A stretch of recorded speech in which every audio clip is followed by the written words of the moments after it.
What's good? What's good, peoples?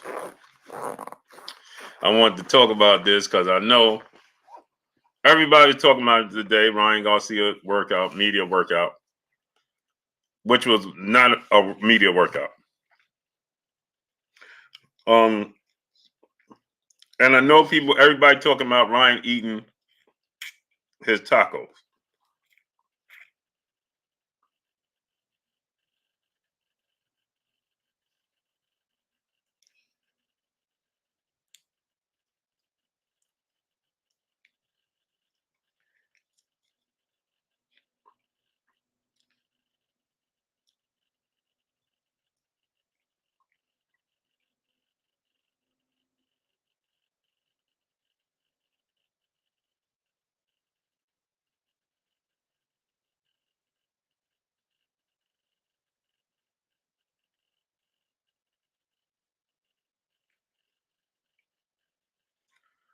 Now,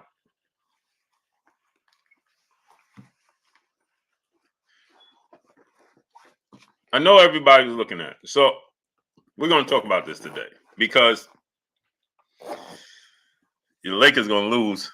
Y'all had Kendrick Perkins guaranteeing y'all going to win. That's what happened. Gertz, what's good, great brother? Y'all must have forgot. Dominique, Armstrong, Consult, my brother. Armstrong, I'm going to send the link out tonight. Jaguar Tamer, Poe Porter, Felix Mays, E. Skinner, Dominique, Dion Williams, what's good? Ty and Scott, peace, bless, Queen, how you feeling tonight? Chef Dre Buggs, Poe Porter, what's good?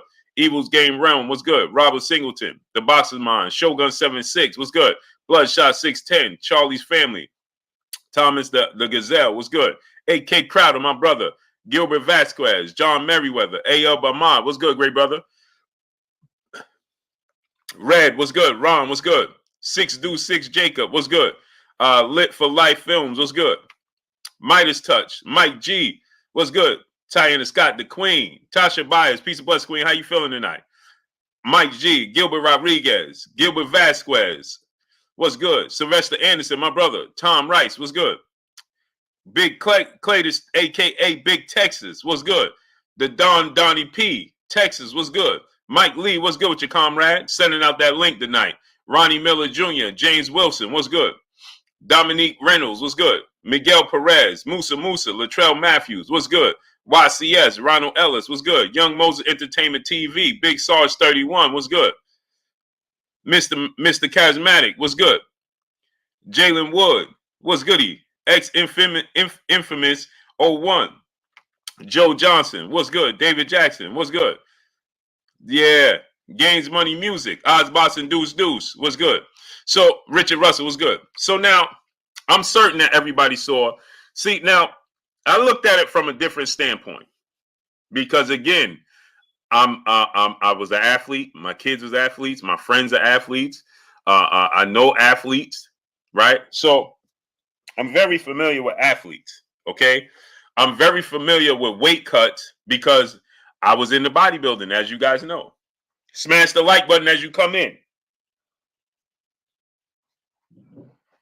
Right? I was in the bodybuilding. You guys know this. Right? And so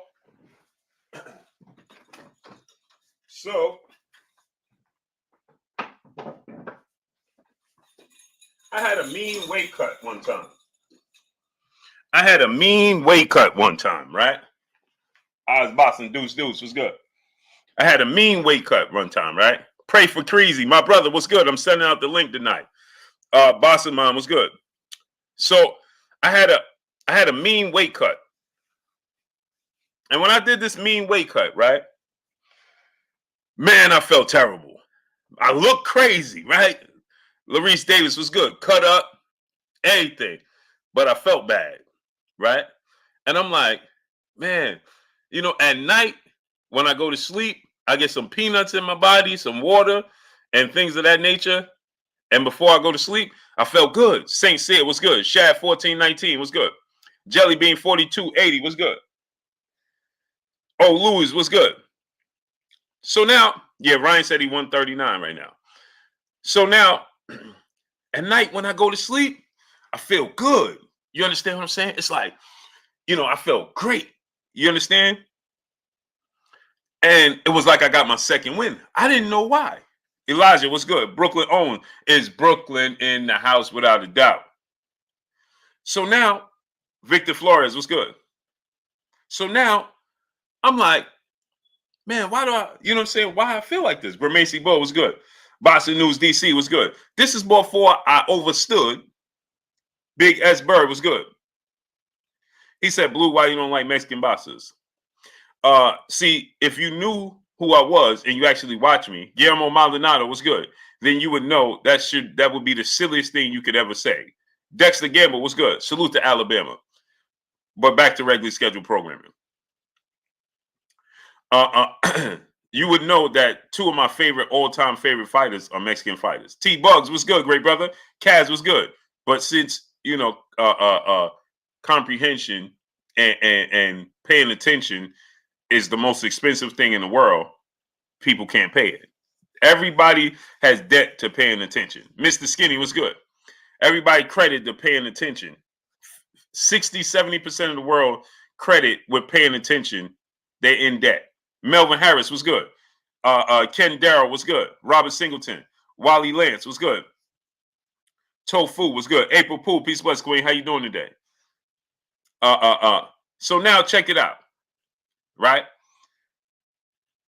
So now check this out, right? So I had this weight cut, so I didn't understand what it was. You understand? I was just going at it. You know what I'm saying?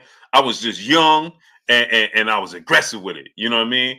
I was just going in the gym every day, sometimes twice a day. You know what I mean? Hood champion boxing sports was good. I was just young and full of adrenaline and ready to go to the gym, and I was seeing results, but I didn't understand what it actually took to do it and feel good. Smokey 480 was good. You understand what I'm saying? And so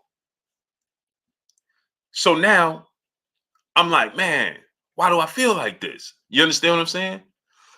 And then I realized, I learned to understand that I wasn't doing things correctly. You understand what I'm saying? So Via Ferrer was good. But I know that body language, when you are right, ex effectum was good. I understand that body language that Ryan Garcia displayed today. I'm sure that Coach Calvin and Gervonta Tank Davis, they saw the same thing I saw. He is not. So somebody asked me, and they said, Blue, Northside Sniper was good. Illuminati Musical was good. Somebody asked me, right? Samaj Taylor, my brother, in the super chat, dropping that Cinco on your boy Blue. He said, blessings, Blue. How is the family, my brother? Everybody's great, great brother. How you doing? Salute to you, great brother. Always support me and showing me love. Gerald Jazz Hayes, what's good? Salute to Philadelphia, man. Maya Egypt, peace of blessings, Queen. How you doing today? I see you back with that profile pic. They're going to be on you. So now, check it, right? And so I learned what it was. But I could tell and I could see X-Pro Group was good. As I began to understand how it was to do bodybuilding and your nutrition and things of that nature. When Ryan Garcia ate those tacos today, first of all, that was a ploy, right? Quincy Carter was good. And if you're Gervonta Tank Davis and your team, you laugh because you know that's probably the first and only thing he ate at all today. You understand? That's why he was able to eat them tacos, and they was filled with salad more than anything. You understand? Smitty Howard was good. And so you see the way he was eating them, you knew he was very hungry, right? Eric Booker was good. And his body language and his energy told you that he's very, very hungry. Charles Edward Cheese, my brother in the building. No, the workout was today, Cheese. Eric Booker was good. Jesse Silver was good. No, Cheese, he worked out today. And look at his energy. He could not stay focused in the interviews. He never does interviews like that. The way he did those interviews today, you can tell he was not present. He had zero energy today. He could not stay focused. You know why? No, you know why? Because I've been there. You have brain fog. Mark Wunderlich was good. Manuel Espinosa was good. You have brain fog. Dr. Funny was good. Mark Wunderlich was good. Carmen Serene, peace, bless, queen. How you doing today? You have brain fog. And he had brain fog. Somebody told me today, man, Ryan ain't talking like he used to. Ryan Brew was good. Man's 3-time was good. Somebody said Ryan ain't moving. He ain't acting like he used to. He get nervous. Bernard Crawford was good. Stingy Loco was good. And I said, he's not getting nervous. He don't have no energy. He's not lacking confidence. He doesn't have any energy. He don't have any oomph. When he's doing the interviews, he's flat because he don't have no oomph. He don't have any energy, people. He don't have no energy. It's not the pressure, it's the weight cut. He don't have no energy. So he tried to play it off by eating those tacos. Anybody that do weight cut, bodybuilding, or sports, you can see by the way he was eating the tacos that he's void of energy. Ozboss and Deuce was good.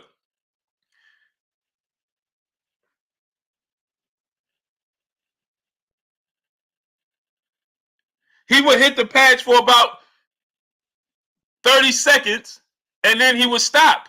Light Eyes was good. T-Bugs, my brother in the super chat, dropping that half a dub on your boy Blue. The Guru was good. I'm going to show you clips. I'm going to show you what I'm talking about. He said, Light Eyes said, man, you said tacos too many times. Now I got to go to the corner and get some. Hey, bro, fun fact, Light Eyes, I seriously just finished eating tacos too. But I ate the ones from the chicken, Cajun chicken tacos. Timothy Stopmine was good. T-Bugs, my brother, dropping that half a dub on your boy Blue.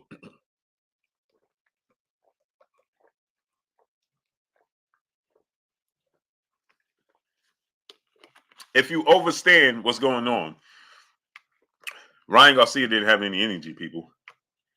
He was void of energy. Mr. All Business, my brother in the super chat, dropping that Cinco on your boy Blue. He said, you've been underestimating Ryan and trying to convince people Ryan is not a good fighter. You want to embellish Devin resume, not Tank. I'm disoriented in you. Why would you be disoriented in me, first of all, instead of just saying you're disappointed? That's number one. Number two, I did not try to diminish anything Ryan Garcia has done. It's the obvious, silly. Two, what does this have to do with Devin Haney's resume? Nothing. You are a fanatic instead of being a fan of the sport of boxing. And furthermore, right, why would you be disoriented? That means you are all over the place with me. What are you talking about? That doesn't even make sense. And then furthermore, you're saying this, oh, you're trying to do this for Gervonta Tank Davis. No, I'm not trying to downplay Gervonta Tank Davis, silly. Let me play something for you, Mr. All Business. You guys are not even smart in the things you say. You understand? You fanatics disappoint me. You fanatics, you disappoint me. Mr. Junior was good. Because you avoid a common sense like Ryan Garcia was void of energy. Kima Nation was good. You are malnourished in common sense. John Smith was good. That's what you are. You're malnourished in common sense. Knowledge of self-determination was good. Black Tool was good. That's what you are. Okay? And so you can't help yourself because you are over fanatic, right? You should be a fan of the sport of boxing first, and it'll help you pay attention. But you can't.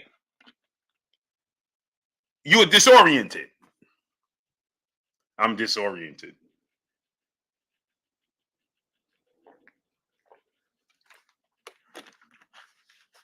So now, check this out, right?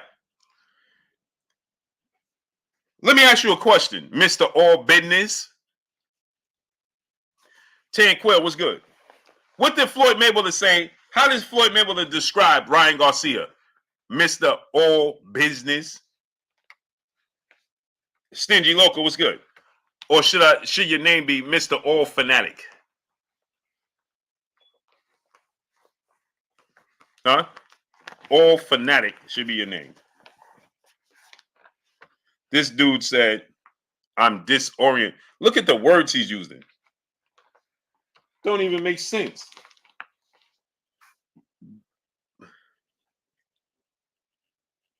Floyd be talking. Floyd be talking. Stop it. Oh, but the person that you're rooting for, he made him. Floyd be talking. Floyd be. How about I send you the link? Not so smart guy. Eric Dixon was good. He said Floyd be talking. CJH was good. Jalen Harris was good. Floyd made who you a fan of. Now you got your pom poms out, and now you wanna bite the hand that fed you. Teach was good, great brother. Alfred Tapia was good. Matthew McCullough was good. Now you got the audacity to want to bite the hand that feeds you. Now you want to try to sweep Floyd Mayweather under the rug. How dare you? Peace be free. Eric Black 60 was good. How dare you? How dare you? But that goes to show the character of some of these folks. Lord Sheep was good. Oi, Jamaica. Ernie V was good. Rel Dance was good. How dare these folks want to come here and now act like Floyd ain't nobody? But the person you see today is because of Floyd Mayweather. Chick Cicerelli was good, great brother. The person you see in front of you is because of Floyd Mayweather. Travis D was good. How dare you? John Smith, my brother in the super chat. You dudes are disrespectful and silly. Floyd just be talking. What? This is why we don't get ahead as a community. What you mean Floyd just be talking? He hold every record known to boxing. What you mean he just be talking? What you talking about? Nothing. How dare you?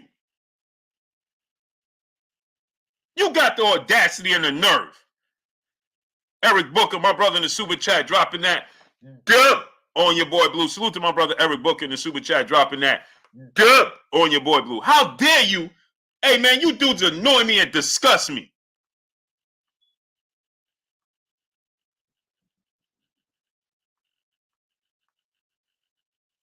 I don't care what Floyd Mayweather did today. He co-signed that man. The Guru was good. Lee Smith 05 was good. First Class Type was good. And no disrespect to Tank, because Tank did his job. He held up his end of the bargain. But how dare you disrespect Floyd Mayweather? How dare you? How dare you act like Floyd Mayweather wasn't a major part of who you see today and his success? Want to come here and act like he did it on his own. Amazing. Amazing. They want to come here and act like he did it by himself. Stanley Bailey was good. Blue Blood Own Phenom was good. They want to come here and act like, hey, he don't need Floyd. That says a lot about your character. This man, Floyd Mayweather, co-signed him everywhere he went. And how dare you have the audacity to fix your face and say, oh, Floyd Mayweather just be talking. He don't need Floyd Mayweather. Man, this fight right here that you talking about is built off the back of Floyd Mayweather. Give that man his respect. You dudes is wild for that. Give Floyd Mayweather his respect. This fight was based off of Floyd Mayweather and Oscar De La Hoya Part 2. That's what it was built off of. And you dudes want to act like he came in and did this by himself.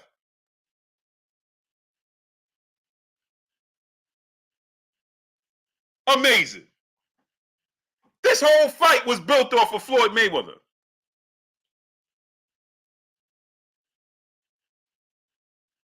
From the very beginning, this was Floyd Mayweather versus Oscar Part 2. Floyd Mayweather versus Oscar Part 2. And you got the audacity to come in talking about Floyd just be chatting. Man, you dudes is weird. Ruben Gutierrez was good. Mr. All Business. You shine on Devin, but your shine can't from Tank. What is you talking about? You shine on Devin, but your shine can't from Tank. Man, listen, man. Do you need my 7-year-old daughter to come down here, my 8-year-old daughter to come down here and help you out? Because I don't know what kind of words you putting together. And don't blame it on spell check. Glue Man Live was good. He talking about your shine. You shine on Devin, but your shine can't from Tank. I don't even know what that means. I don't even know what that means. Devin Bell, brother in the super chat, taking a break from watching the Lakers game. As you should. They get ready to lose this game. Devin Bell.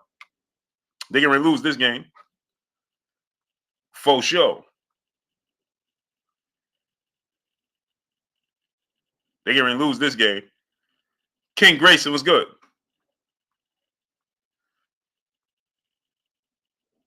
Exactly, Cheese. These dudes come here talking about, yeah, man, Floyd Mayweather just be chatting. What? This dude hold every record known to boxing. Man, you better wish these fighters today could be like Floyd Mayweather. You only wish they could mimic what Floyd Mayweather did. How dare you?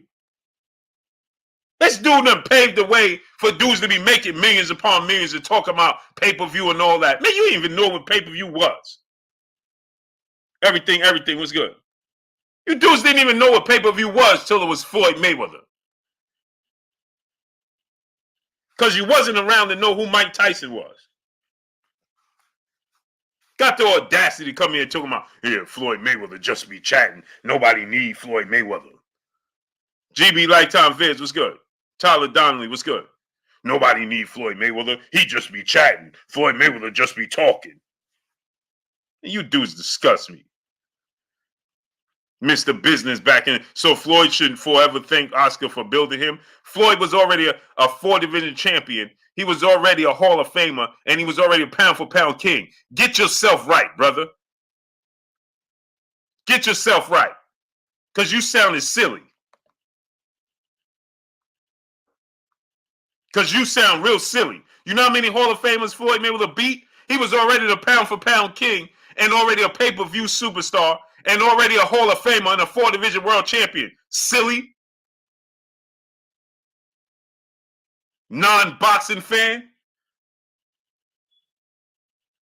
Charlie's family in the super chat dropping that on your boy Blue. Blue, ignore the nonsense. We know the truth. What's your thoughts on the tacos? LOL. The tacos was all a ploy. It was all a ploy. Mr. Tally 140 was good. 619 Cali Factor was good. Yeah, Charlie's family, that taco thing was all a distraction. Raphael was good. Eric Trejo was good.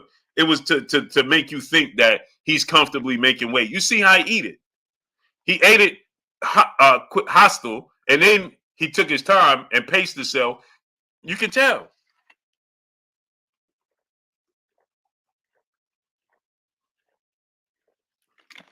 You can always tell.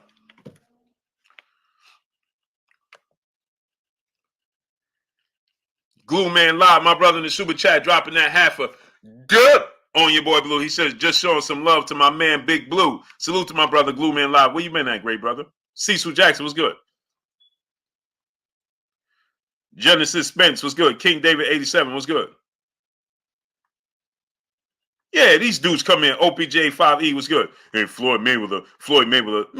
Man, listen, man. He said, drop the link. Okay.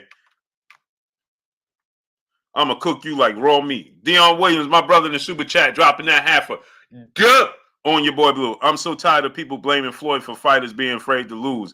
Do these people truly believe that Boston was that sorry that the cherry picked his way to 50-0? Make it make sense. Exactly. Because these dudes don't know nothing about boxing. Watch this now. Watch my move.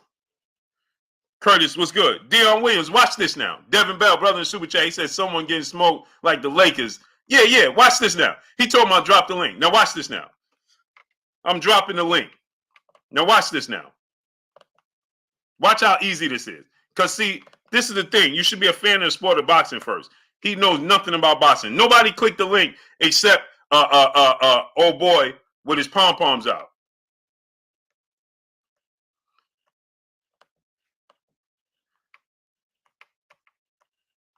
Go ahead. Click the link, great brother. Dub Wonderboy 1.5 was good. Larice Davis was good. T9 Boxing Class was good. Go ahead, click that link. Click the link, brother. Make it quick. No, don't send super chats. Come in the link. I'm older and wiser than you, but you disrespect me, I'm out. Oh, now he out. Now he out. Click the link and come on, brother. Click the link and come on. Buck 590, what's good? Now you talking about, oh, you did that, now I'm out. No. Don't get out. Come in. Come on in. The link is right there. The link is there, bro. Click the link and come on in. Chat, what's good? Kevin Lamar, what's good? These dudes is amazing, man. No, click the link, bro. Click the link and come in.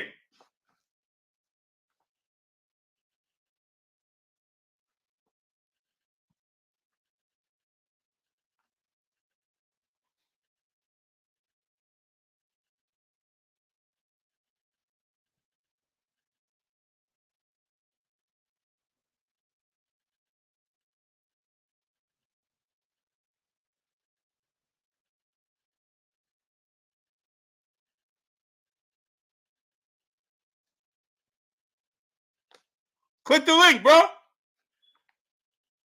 AK, I got you, great brother.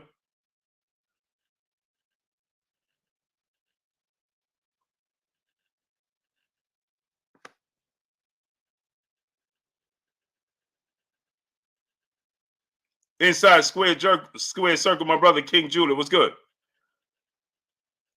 He's a runner. He's a track star. Hey, Karma Serene, what is he?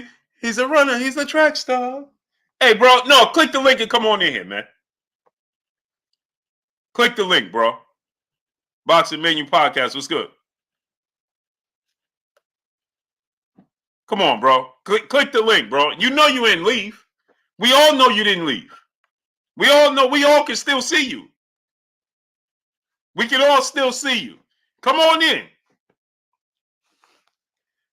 We know you're still here. Click the link, bro.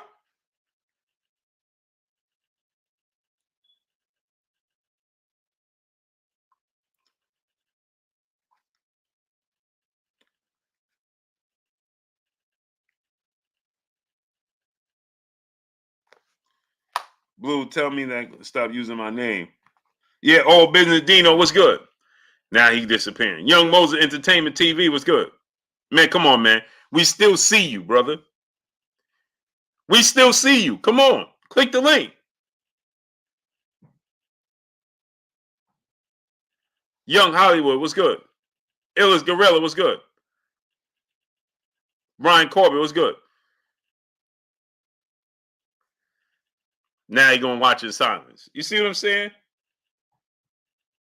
Marino Arias, what's good? Yo Vu, what's good? Anyway, back to regularly scheduled programming. We still see him. We know he's there. Come on, man. King Kong was good. So now, anyway, back to regularly scheduled programming. So anyway, so when you look at that, you look at the body language of Ryan Garcia. It tells you, yeah, I literally just ate some wonton tacos. He said, if cheese drop 100, I'll hop on. What does cheese have to do with this, brother? Man, you dudes is, oh man, what? He said, if cheese drop 100, I'll hop on. Why does cheese have to drop 100 for you to hop on? What does cheese pockets have to do with you, brother? Man, come on, man. I ain't never seen this dude ever. Now he come here talking about what Cheese should do and shouldn't do. Why are you trying to drag other folk into this, brother? Cheese don't got to do nothing. He minding his own business. Why did you bring Cheese in there?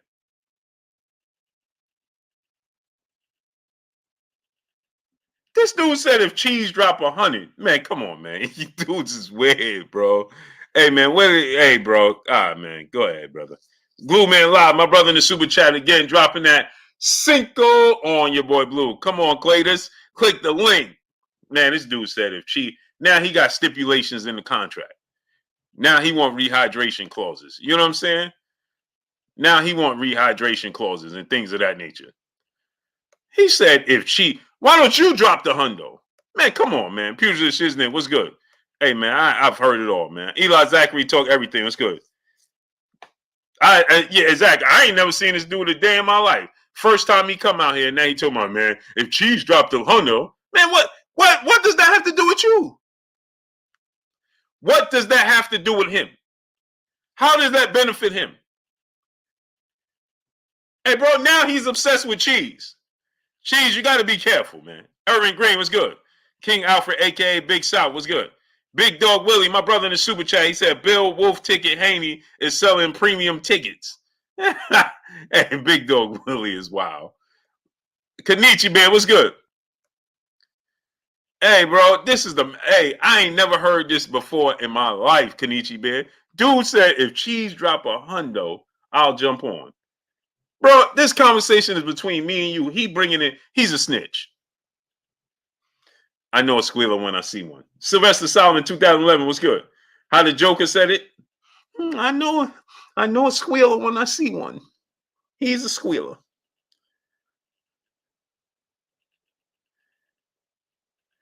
Cheese said at this point, I want to see the sort of 500 Thursday. All business, but hop on now. Hey, Cheese, why did he just bring you in it? Cedric Laney was good. Hey, Cheese, why did he bring you in this, bro? Cheese had nothing to do. He did nothing to you. He did nothing to you. Dude said if Cheese drop a hundo, I'll jump on. Wow, bro, you can't make this stuff up, man. Hey, man, back to regular. I don't know. Bless 365. Peace and blessings, Queen. Did you just hear that? This is where do they find these folks? I know a squealer when I see one. He's a squealer. He's a squealer. Marino Arias, brother in the super chat, Blue. Ryan Meter workout was a joke. What you think? He did it just because he had to. Evil Game Round was good. Ryan Nobley Barfield was good. He did it simply because he had to. He was obligated. Wop the quarterback was good. Yeah, did you hear that? He said if Cheese drop 100, and he gave a specific number. Like, bro, like Cheese is sponsoring him or something. Like, bro, what are you talking about, man? Like, what are you talking about, brother? That just didn't even make sense. Ernest Brown was good. He said if Cheese drop a hundo, bro, what does that have to do with you? Bro, that's wild. These dudes be weird, bro. I want my vision back. What's good? Tom Rice was good. But Marino Arias. So anyway, he was obligated, and it revealed some things. Now, this is not to say when he get in the ring, it might be a different story. You know what I'm saying? But let me tell you what I seen. Jermaine 419 was good. I'm telling you, right? I'm gonna show y'all. Mike G, you know I'm telling the truth. He was like, oh, yeah, he's a squealer. I know a squealer when I see one. Yeah, he's a squealer. He's a squealer. He's gonna squeal. Dude hit the off button like, dude. He clicked right off. Dude. Ronnie Miller Jr. said Ryan could be trolling. No, he's definitely not. Larry Dub, brother in the super chat, dropping that Cinco on your boy Blue. Appreciate you. Oh, I know a squealer when I see one, and he's a squealer. He's gonna squeal. Dude was like, that's it. Boop. He ended his comment. He got right off of there because he knew. He knew immediately he was going to squeal.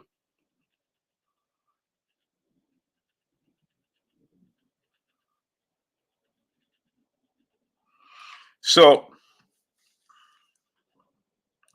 yeah, boy said, Unc, the Artunus, what's good with your Unc? How you feeling? What's goody with your Unc? Malik Rain, what's good? Unc, boy came in here and challenged me, said he was older than me with more knowledge, got upset, and then pointed out Charles Edward Cheese. Man, if Cheese come on there, if Cheese drop a hundo, I'll come on. Man, he just picked Cheese out of the crowd and just said, "Hey, Cheese, part of my way was good. Cheese need to sponsor me. Sponsor you, bro? How you benefit from this? If Cheese dropped 100, how do you benefit from this? How? I would like to know. Inquiring minds would like to know. You know what I'm saying? What are you doing? Investigating Cheese or something? You dudes is wow, man. It's wild, man. Yo, this is getting wild and wilder. So now let me show y'all this. So if you look at Ryan's interviews, right? And this is no slight to Ryan. Shout out to Ryan Garcia. You know I like Ryan Garcia, but I pay. He said channel should be supported. I believe in that, brother. Cheese support the channel and me every day. Everybody that's here supports the channel every day. Professor X was good every single night. But great brother, I ain't never seen you, Mr. All Business. And you did drop a few super chats in here, and salute to you. But why would you ask Cheese to drop a hundo? For what? Great brother, this is between me and you. This ain't got nothing to do with Cheese or no other folk in here. Nobody. You understand? It's me. So anyway, let's just look at Ryan training, right? Just look. I want you to see his body language as he's training. Look at this, right? He's mustering up the energy to throw these punches. Do you understand what I just showed y'all? Dentrell Goff was good.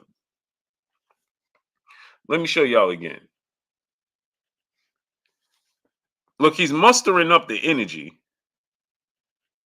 He is void of energy, people. He don't have energy.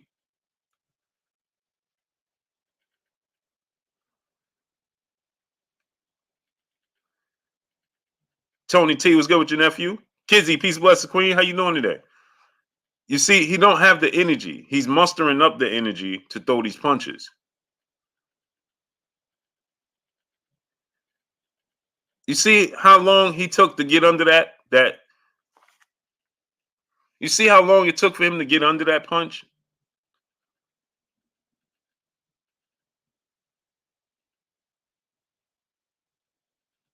You know, when you at your now, let me explain something to y'all.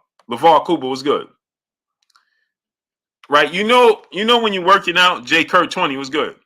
And in my case, football, when they be like, last sprint, right? In that last sprint, you just like, you push it. J. Kurt 20 was good. Right? That last sprint when they say last one, right? And you just push it, right? You just dig deep. Has Ryan ever fought going backwards? And he got dropped by Luke Campbell. Mike Lee was good, comrade. Darius Gilliard was good. Eric A was good. Derek Gordon, 16, Deuce, Big G, my brother was good. He gets dropped when he's going backwards. He's better going forward because he stares straight up. He fights tall with his chin up. So when he's going backwards, he's going to get hit. King David 87, brother in super chat. Is it just me or Ryan didn't look sharp at all? No, because he's drained. He's tired. Let me show you again. You know, again, like I said, you know, in that last lap when they tell you this is the last one, this is the last one. Give it your all. Give it your all. K Wolf was good. Mike Demps was good. And then you just dig deep and you're like, finish strong, finish strong. That's what they say. Look, I'm telling you, I know this body language.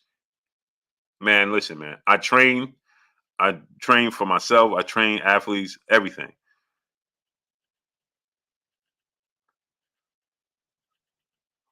Watch when he throw the power punches. Right here, watch. Not yet. Hold on.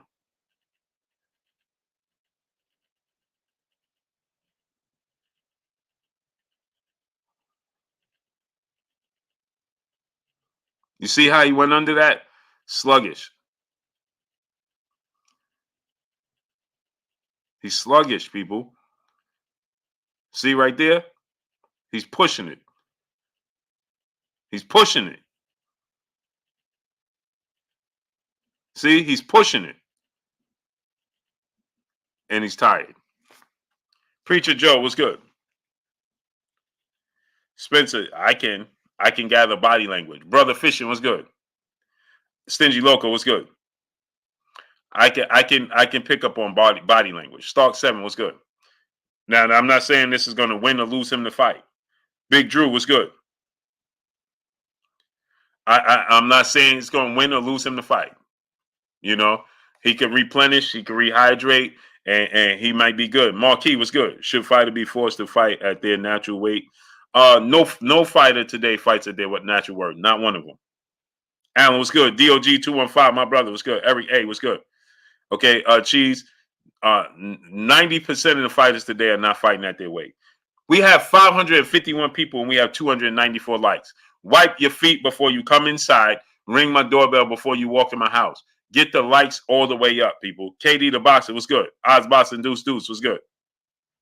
Get the likes all the way up. Okay? So now, 90% of the fighters don't fight at their weight. Maybe fighters in the lowest to lowest weight, the smallest fighters, maybe.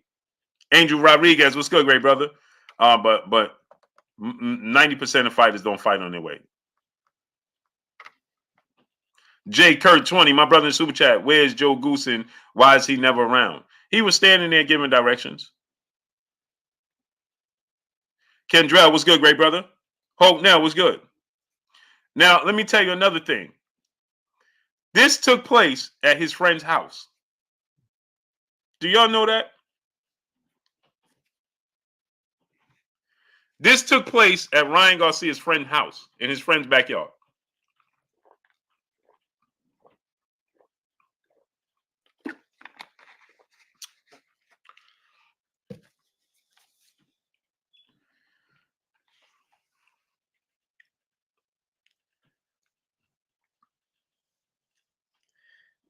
No, Tony T, it didn't look like it was. It was straight up his friend's backyard. Because I'm like, wait a minute. So I asked my man that was there. And I said, hey, bro. I said, hey, bro. Was this in somebody? I said, was this at Ryan's house? I said, bro, was this at Ryan Garcia's house? And he was like, nah, it was at his man's house. I was like, excuse me? He said, no, I was at Ryan's man's house. Mike Lee, what's good with your comrade? In the super chat, dropping that Cinco on your boy Blue. He said, what round you got Tank knocking out Ryan, comrade, and what percentage you got him doing that? Because I'm trying to win some money on the FanDuel. I got it 11th round. I think it's going to be an 11th round. And I give it about a 60% chance. Thug and D was good. 8 was good. Mo Fontenot was good. He said, keep up the great work. Salute to you. No, I didn't mean his man like that, Kendrell. I meant his man like his boy's crib.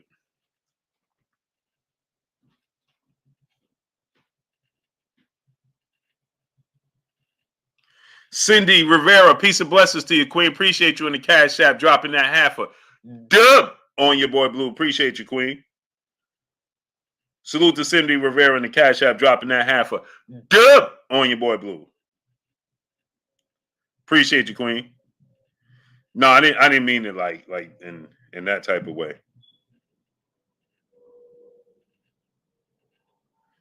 Not in that type of way.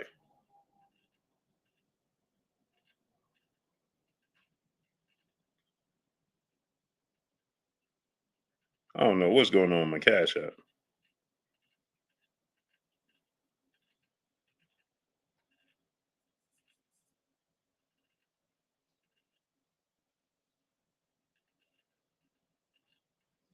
Yeah.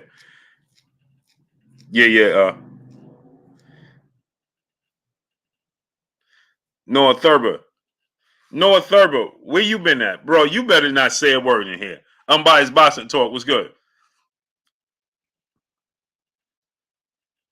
Oh, you do, Mike Lee? Hey, you gotta put me on, comrade, because I need to know what to do. Cartel Bex was good. Uh, Noah Thurber, you better, man, come on, bro. After the stunt you pulled yesterday, pretending you wanted to come on and have this nice debate, man.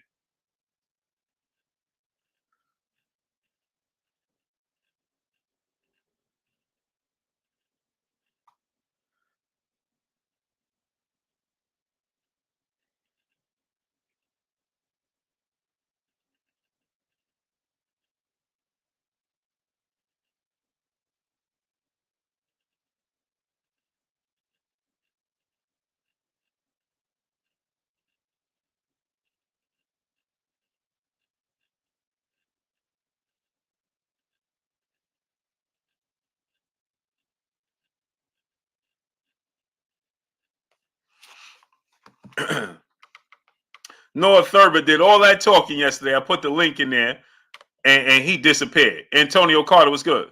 Yeah, the Lakers, they didn't lose yet. They got 9 minutes, but it's almost over. Lakers ain't even going to make the playoffs. Charlie's family back in the super chat, dropping another half a dub on your boy Blue. What is Tank and Ryan natural walk around weight? Tank probably walk around at about 150. And Ryan, that's another thing Ryan said. Casey Brown was good. Ryan said that he walk around at 151, 152. Maybe I'm hard pressed to believe that. I'm hard pressed. John Doe was good. I'm hard pressed to believe that. That's what he said he walk around at. Najee 2.0 was good. It's totally off topic, but who you got? Sebastian Fundora and Tony Harrison. At this gesture, I don't even know, man. But I think Fundora got more in the tank than Tony Harrison, so I'm going Tony Harrison. Yeah, there's no way Ryan walk. He said he walk around 151, and I'm like, man, come on, bro. I don't think Ryan's keeping it 100 with us. Rodell Rose was good. I don't think Ryan is keeping it 100 with us, people. I think he's stressing it. Like, even my boy went up to the club. He's like, "I'm not Ryan's friend." He really believes that he's gullible, and that'll translate into the ring. You think you could bait him in? He set a trap for that hook. Now, you won't tell us what the trap is, but no, of course not. Show him how much on weight I am. Yeah, I don't forget nothing, Tyler Donnelly. And old boy came in here doing all that talking yesterday. Xavier Banger was good. He came in here yesterday, did all that talking. I sent the link, and he disappeared.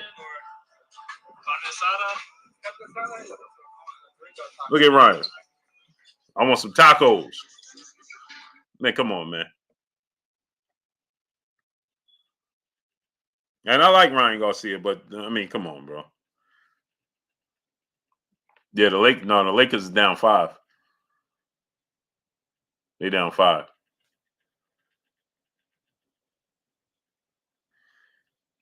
Oh man, what was I getting ready to look at? Kenny Man was good. The Lakers coming back. Nah, they're gonna lose. Travis Gibbons was good. They'll lose. They'll squander it away. Queen City highlights was good. Queen City. Kenny Man was good. Jimmy Bernard, my brother, was good. Yeah, smash the like button. I'm about to send the link out for my folk to come on in, and we can chop it up with your boy Blue tonight, man. I just had my dad requested me to do a chore. I didn't run.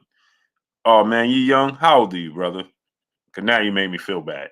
Darius Gill, y'all brother in the super chat, dropping that Cinco on your boy Blue. He said, "I'm convinced it'll be sooner than the 11th round." Blue. They got this man slipping under punches for a short guy like Tank. That technique is horrible. Yeah, man. Hey, bro. Man, how old are you, brother?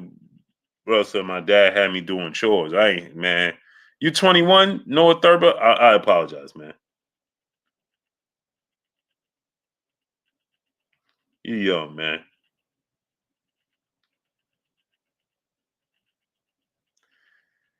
North Memphis 48 was good.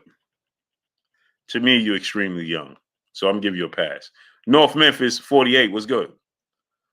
I'm going to give you a pass, great brother, because you're extremely young to me. You understand? The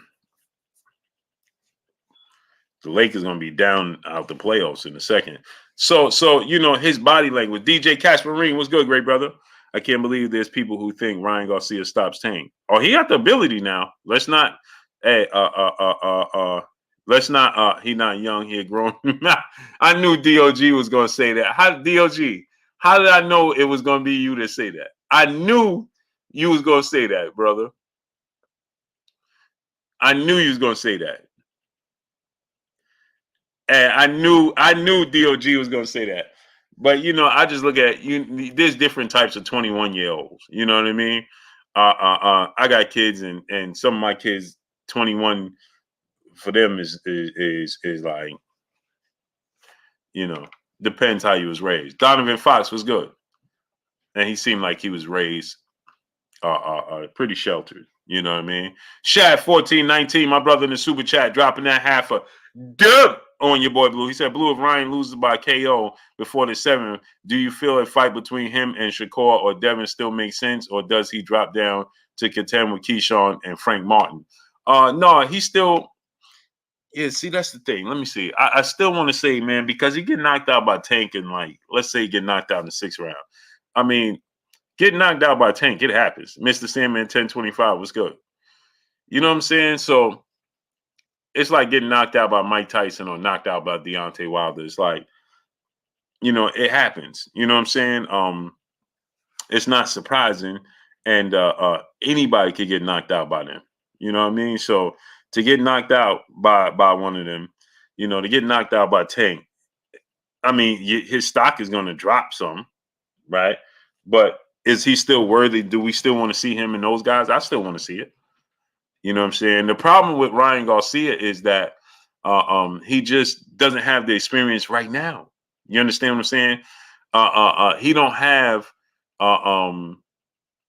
the experience, and he don't have accomplishments to say Rob Bijal was good. He don't have those he don't have the accomplishments and the experience to say, well, things happen and on to the next. He's still, because we haven't seen him in that position.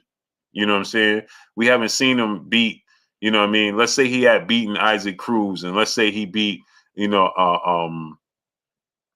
let's say he had beaten Isaac Cruz, and let's say he beaten Teofimo Lopez, or you know what I'm saying? He beat, some guys, and then I'm here for boxing was good. And then we could look at Ryan and we'll be like, all right, man, it happened. Tank got you. And then, you know what I'm saying? But he doesn't have no wins.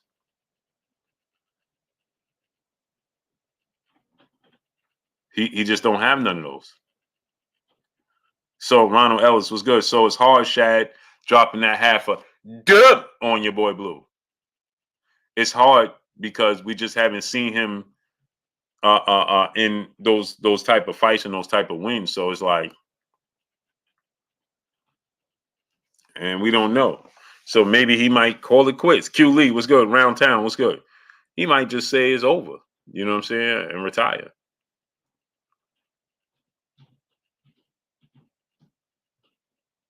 You know what I mean? So we just don't know. Oh, there you go. That fast. Lakers back down 6. They'll be down 8 in the second. They'll be down 8 in the second. Ryan Garcia retired. Yeah, he already told you he didn't want to fight past his mid-20s. He told you that. He didn't want to fight past 27. No, it's not for him losing his it's for his he's not in love with the sport. He already told you he doesn't see himself fighting past 27. He said that. When you start to speak when you start to speak in that tone, and you start to speak with that, then guess what? Guess what happens? You start to you put that in your mind already, and you make it a possibility. You know what I'm saying? John Smith was good. You know what I mean? I'm about to drop the link in here so my folk can come on, click the link, come in, and let's chop it up, and then we out of here because it's already 12:18. And I got to get up early.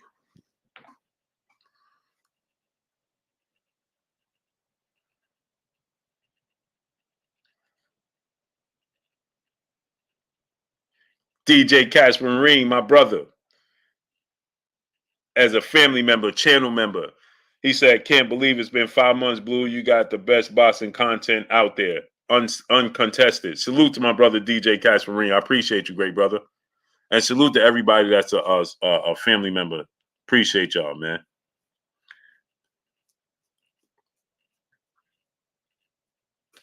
Yeah, so you just don't know. You know what I'm saying?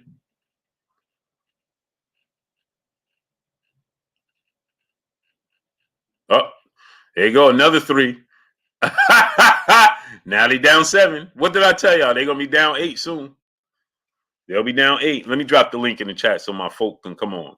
Hey, they playing super games. Average viewer duration is at 1 minute. Man, that's wild. That's wild, man. They know that's wild. I ain't in an hour, 1 minute. Come on, man.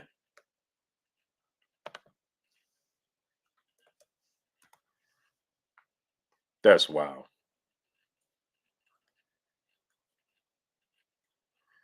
Yeah, Amanda Staniona said he want that fight with Boots. The link is there. Click on the link. Let's talk this boxing.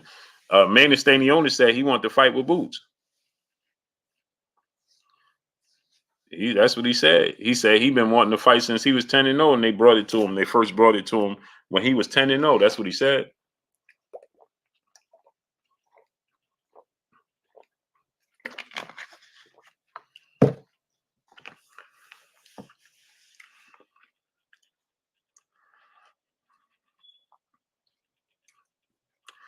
The Red Death was good, great brother. Same old, same old. Shad 1419, my brother in the super chat. Once again, dropping another Cinco on your boy Blue. He said, Blue, at this point, Shakur looks to have the edge against Dev. Do you feel he needs to stop Loman to sway the momentum back in his favor? No, I don't. So one thing I don't do is I don't look at what I don't judge what Shakur Stevenson did against Yoshino and say, that he'll do that with Devin Haney or the momentum swing. I don't do that. Derek Winston was good because I already know his talents. You understand? I already know what Shakur. I expected Shakur to do exactly what he did. I predicted that he was going to do exactly what he did. So I'm not shocked, surprised, or moved by it. And it didn't take any momentum away from Devin Haney. So Devin Haney doesn't have to do it. It's again, it's like I told you guys, Brian C was good. It's like I told you guys when Manny Pacquiao brutally knocked out Ricky Hatton. That didn't make me think that, man, Floyd Mayweather got to do something. No, it didn't make me think that way at all.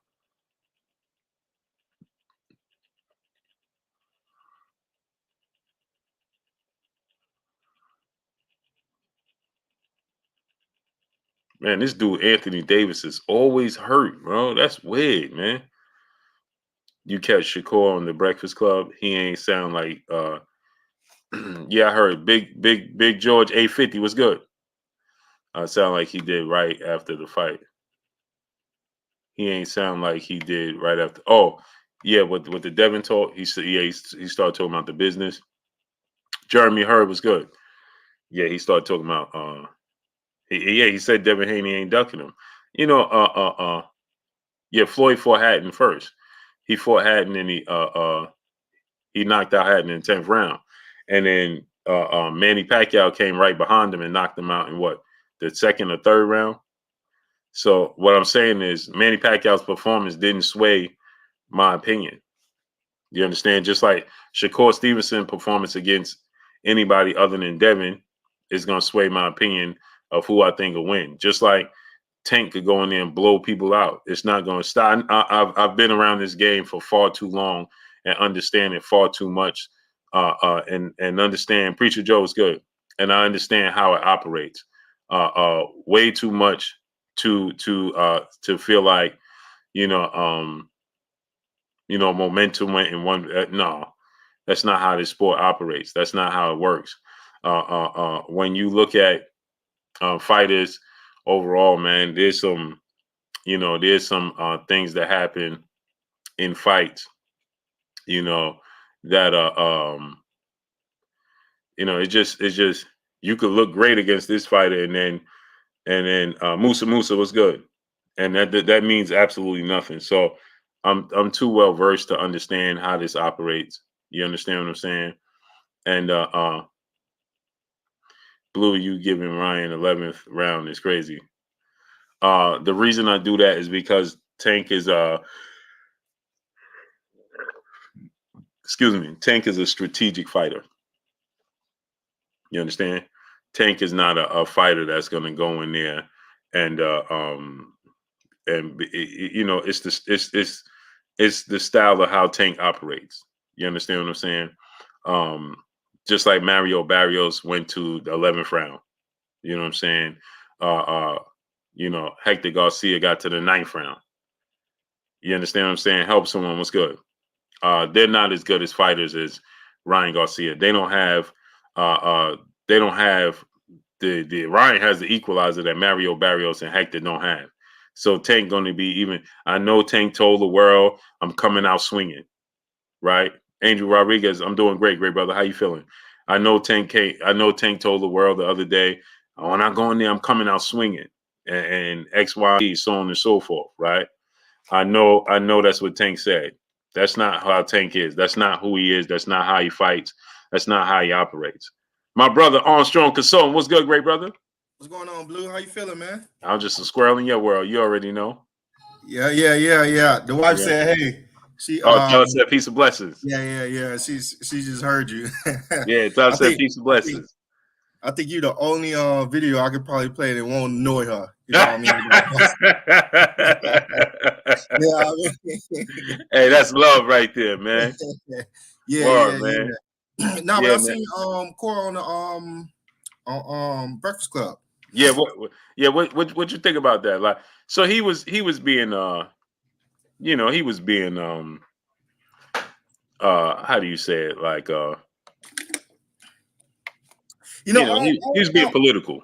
He was being political. That, I don't need to count it neither here nor there, because you a competitive, Blue. You have won something, after you win, you just got all them endorphins going off. You hype, right. you know what I mean? Right. Like, sitting down thinking about it, he just seems like it's a little bit ambiguous. He want to go here, he may want to go there. It depends on however he want to move. Right. What's going on, man? It depends on however you want to move. That's what I sense from him. Right. But Tank's still on the table, in his opinion. And if Devin want to fight him, he'll fight Devin. But he did let it be known, and I'm glad he did that, because I like Shakur. Shakur, a real dude, man. Shakur said Devin not ducking me, and he said it out of his own mouth. So for all the people that's in the chat that want to spin that narrative, Devin is not ducking him. He understands that, you know what I'm saying. He's pretty much being moved a certain way. But the thing is, that ties into what it is that he actually want in his career as well. He actually want to be a champion again. He actually want to be wealthy. So his friendship with Devin is going to collide with what it is that he actually want if Devin stays at 135, and he knows that. You see what I'm saying? So not only is he being moved as a pawn, it's also in a direction that where he want to go, in the first place. And if Devin don't move, then Devin, he's in his path. Just respectfully as a competitor. So that's what I got from that. Yeah, I saw people saying, Kendra, what's good, great brother? I seen people saying that, that because he did say, like, it depends on, a part of me wants to be a champion and a part of me wants the bag, you know what I'm saying? Right. With Tank, which is, I mean, he didn't say, what he said was the obvious, you know what I'm saying? Like, right. Devin is the legacy. Not that Tank is not the legacy fight, but Tank is going to be I'm gonna get this bread right now fight. You know what I'm saying? Right. Tank is synonymous with being paid. Devin is synonymous with having the belts and legacy. But the thing about it is, right, The weird thing about it is Mr. Holmes, what's good? Stacks Cutting Dak, what's good? The thing about it, and T-Bone Boston, brother in the super chat, dropping that Cinco on your boy Blue. He said salute big. He said salute Blue. Got in Montel, Paris, Fuegres, Fugres, Marine. It's good all season. Last 10 hours. Hey. Oh yeah. Yeah. I got a screenshot that, great brother. You gonna have me? You see? Now I'm going to the mall, and the wife's gonna be like, I'm blaming it on T-Bone though. Yeah, right. Yeah. Ooh, yeah. That's good. Be like T-Bone did it. You know what I'm saying? We're gonna blame T-Bone. Coach Show Dry Race Ball was good, but the thing I don't get when people do say these types of things is that you get paid when you fight Devin too. Yeah, you gonna get big money when you fight Devin. Everybody who fought Devin had their biggest payday. That's a fact. George Kambosos got paid beautiful. You know what I'm saying? And from my understanding, Joseph, he wasn't complaining. Right. Diaz, it's the exposure when you fight Tank. It is. That's what it is. Now that is true. That is exclusive to Tank. That is true. By way of just it's a byproduct of him being, synonymous with Floyd. It's a byproduct, that exposure. You know what I'm saying? That also lingers, with your career. Just haven't had grace to square circle with him. So that is true. That is true. Yeah. Connected a long time. Connected Bohemian. What's good? What's good with you, Kendrell? What's good, brothers? What's good, Armstrong? What's good? Always a pleasure to be on here with y'all. I was gonna say something. I kind of don't want to get off topic, but I am. I want to talk about the 140-pound division. I want to ask you a question, Blue. I want to know, do you feel like Gary Antoine Russell is in the same position as Shakur Stevenson at the 140-pound division, meaning nobody really wants to fight him, nobody stepping up to the plate, and why is that? Yeah, Gary Antoine Russell. You know what it is that, it's the styles. Like, people don't want to fight Shakur Stevenson. Right now, they look at Shakur high risk, low reward. They put them in the same box. Shakur's in the same box that Floyd was in. Many people don't remember that. When he was Pretty Boy Floyd. You know what I'm saying? Everybody was dancing around him because they already had a built-in storyline. Like Shakur said today on the Breakfast Club, I was always two weight classes, or a weight class, at least a weight class behind these dudes. You know what I'm saying? So he was never in it's like we have the four. You know what Shakur Stevenson is? He's Aaron Pryor. You know what I'm saying? We had the four kings and Aaron Pryor and Wilfred Benitez. You know what I'm saying? And it wasn't that Aaron Pryor wasn't as good as them. He was just weight classes behind them. So we just didn't correlate them together. You know what I'm saying? And that's the same thing that happened with this happening with Shakur. The thing about and Floyd, that's what happened to Floyd. He had to catch up to Shane and Oscar as far as weight classes. You know what I'm saying? And by the time he caught up to them, it was already we got this party already set, and you just coming in. You know what I'm saying? It's who are you, bro? We already talking about Shane versus Oscar and Oscar versus Trinidad and you know what I'm saying? We was already talking about those fights. You know what I'm saying? Before Floyd came, and now it's like this dude came in and flipped over the table. You know what I'm saying? Like, bro, respect the party. You know what I'm saying? That's how it's looked at. You know what I mean? It's just that in the case of Shakur, like, I'm sure we all had this thought, because I'm like, he gonna clean out 30. You know what I'm saying? He gonna be undisputed at 30.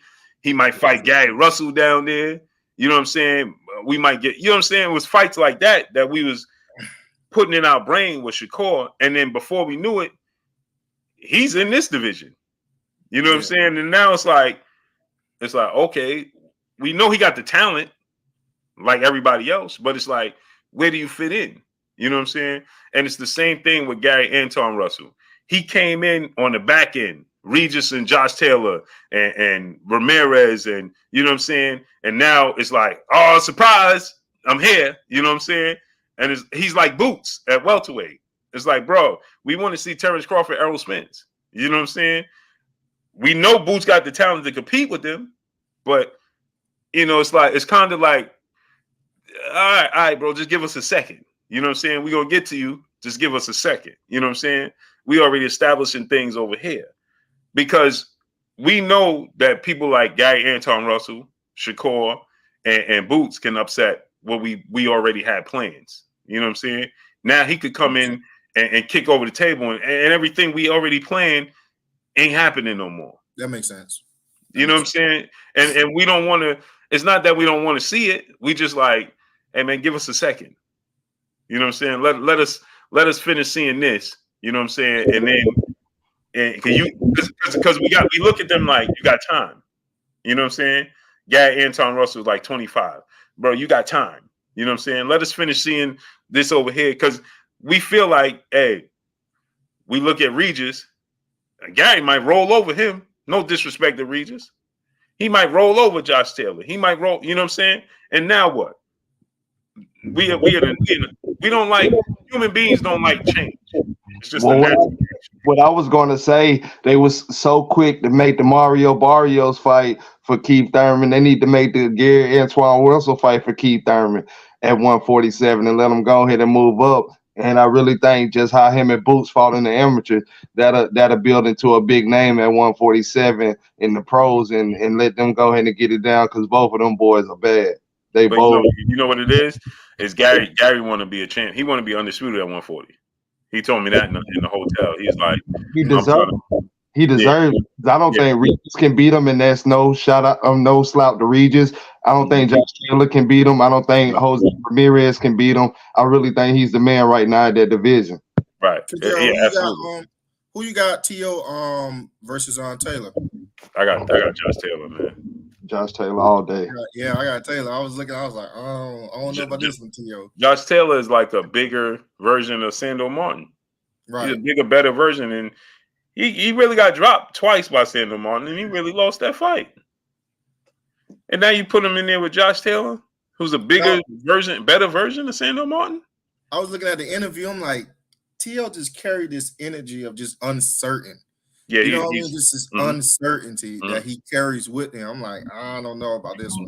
If T.O. learned to stay behind that jab, he'll be a bad boy. If he learns this, he gets so excited when he want to throw that right hand and it leaves him wide open. He got to learn to stay behind that jab, and T.O. will be a bad boy. I'm gonna be honest with you. I'm impatient. I'm gonna be honest with you. I think for T.O. style, T.O. gotta go down to Texas. With Earl and Camp for his style and how he fight. If he was training under I'm drawing a blank. Earl coach. Derrick James. If he was training under Derrick James, I think that will maximize, you know what I'm saying, T.O.'s full potential because he can fight like that. You know, we saw him with Lomachenko. He can really have that type of style to where it can bring out the best type of boxer with him. But with his down, like you don't really know his style. He goes in the high guard and he goes in his hands are down. It's just weird. He's changing every other, you know what I'm saying, round. You saw the best example is that when he fought Loma. Right. Bro, you won the first 6, 7 rounds. Easy. Right. Wasn't even close. Right. Loma didn't even throw more than 8 punches. Right, exactly. 9th, 10th, 11th round, he like this in the shoulder roll. It's flat-footed. Bro, what are you doing? I don't know why he did that. Yeah. I don't know why he did that. And then lost 8, 9, 10, and 11. It looked like he was getting ready to get stopped at one point. Yeah. Thought he already had the fight won. Yeah. And he thought he was ready to go. That's a mind game. You know what I'm saying? That's mental. Like Kendrell was just saying, that's mental. You know what I'm saying? Yeah. Your mind, like you was just saying, like he's confused. He confuses himself. And again, that like it might be coming from his dad. You know what I'm saying? It's like sometimes a change is needed. Not saying that he should have to remove his dad, but he should add to it. You know what I'm saying? Garcia did. Sometimes you just got to make that change, like he did with Joe. Right. And his dad is still there, even when he went with Eddie Reynoso. His dad was still right there. His dad was still there. You know what I'm saying? Ain't nothing wrong with that. You know what I'm saying? But you need Caleb Plant. He brought in Richie still, but his dad's still there. You know what I'm saying? And as a father, you got to understand. Your voice gets stale because I hear your voice I hear your voice not just being my trainer, but I hear your voice as a dad. You know what I'm saying? Especially in an individual sport like boxing, you need somebody like that in your corner. Not your brother, not your uncle. You need that father figure. Hey, we got to make this work. We got to do this. This is life or death. Just You can't play boxing. You cannot play this shit, this stuff, man. think about it, right? Roy Jones switched from his dad. Shane Mosley switched from his dad. Floyd, like, you know what I'm saying? Like, sometimes it's needed. It's needed. You know what I'm saying? It's not a knock to your dad. You know what I'm saying? Man, Lakers just won, man. No, because their dads always came back into the picture. Big Roy came back into the picture. Floyd Sr. came back into the picture. Zab Judah, look at Zab Judah father. Ain't never left the corner. You know what I'm saying? He's always been there and a hell of a trainer. So it's like, but you know what they have? You know what they have? They have the understanding and the respect to say, all right, let's you know what I'm saying? They have the humility to be like, it's okay to bring in somebody else. You know what I'm saying? Then Floyd kicked out Pops on like 24/7 or something. Then, bro, that was cringy. I was cringing. I'm like, man, bro, talk to your father like that is wild. Like, that's wild, bro. To talk to him like that, bro, I was like, man, that's kind of wild, bro. But you got to have Ronald Ellis was good. Yeah, Lakers got lucky, man. But you got to have, you got to be humble as the dad. You know what I'm saying? You got to be able to say, all right, bro. You know what I'm saying? Let me bring in my son. This is a true story. My son was, when he was 6, 7, and 8. No, 6, 7, 8, and 9. My son was in New York. He was one of the best football players in the tri-state area. From 6, 7, 8, 9, right? Jamborees, traveling, everything. Play running back and safety. You know what I mean? There was a time where, and he always looked for me. But there was a time where I understood that he may need a different voice. And he was young, you know what I'm saying? And so I used to be like, hey man, tell my son, you know what I mean? Because he would go through the motions, you know what I'm saying, after a while. And I'm like, man, tell my son, you know what I mean, like, get in his ear, because I was always there. And then because he was the best kid on the team, every time he was on the team, the coaches would feel like, could I say something? You know what I'm saying? Should I discipline him? You know what I mean? Right. And I used to do this. I go to the coaches before the game start. Hey, listen, I'm not even here.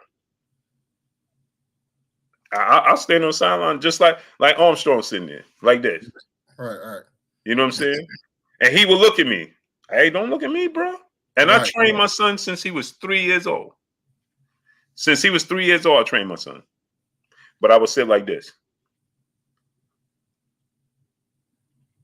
He make a mistake. Only thing I would ask him, because he go to the coach, then he always make his way to me. And I tell him, what was that? You know what I'm saying? He looking at me. Tell me what was that? Because I can't, it's going to come a point in time where you go to college, I ain't standing on your sideline giving you, you know what I'm saying? You get to lead. Job is to prepare their children to not need them. Right. That's when you know that you did your job as a father. Hey, bro, the Lakers just gave up they just gave it up. They hit a 3 with 1 second left. They was up 3 with 1 second left. The Minnesota Timberwolves with 1.4 whatever seconds goes to shoot a 3, and they fouled him. And he made all three. You can't make this up, man. You can't. And they know they were supposed to lose. And AD need to be ashamed of himself. Hey, man, you can't make this up, man. Hey, Monty Norm, what's good? I'm just thinking. I'm eager to see, man, how this fight happened. With after Tank, what is he gonna say? What's his moves gonna be? I'm gonna be watching this fight. How Calvin had the no lenses in the glasses on Paid in Full. That's how I gotta see. What did he say? He said, check this out. We gonna go. We gonna go eat. We gonna go eat. Yeah, I mean, he said that man. Yeah, that. Yeah, because see, whether we realize it or not, Tank got a lot of pressure on him too. Yeah. Tank can't get in this fight and it be super competitive, and Ryan because Ryan is to the three of us right here. We know he's unproven. Hardcore boxing fans, we know he's unproven. Does he have potential? Yes. You know what I'm saying? Does he have talent, Ryan? Yes. But He's we know a legitimate threat. right. He is. But we know he's unproven. We know that. You know what I'm saying? All I know is it take one punch. I don't care if you prove it or not.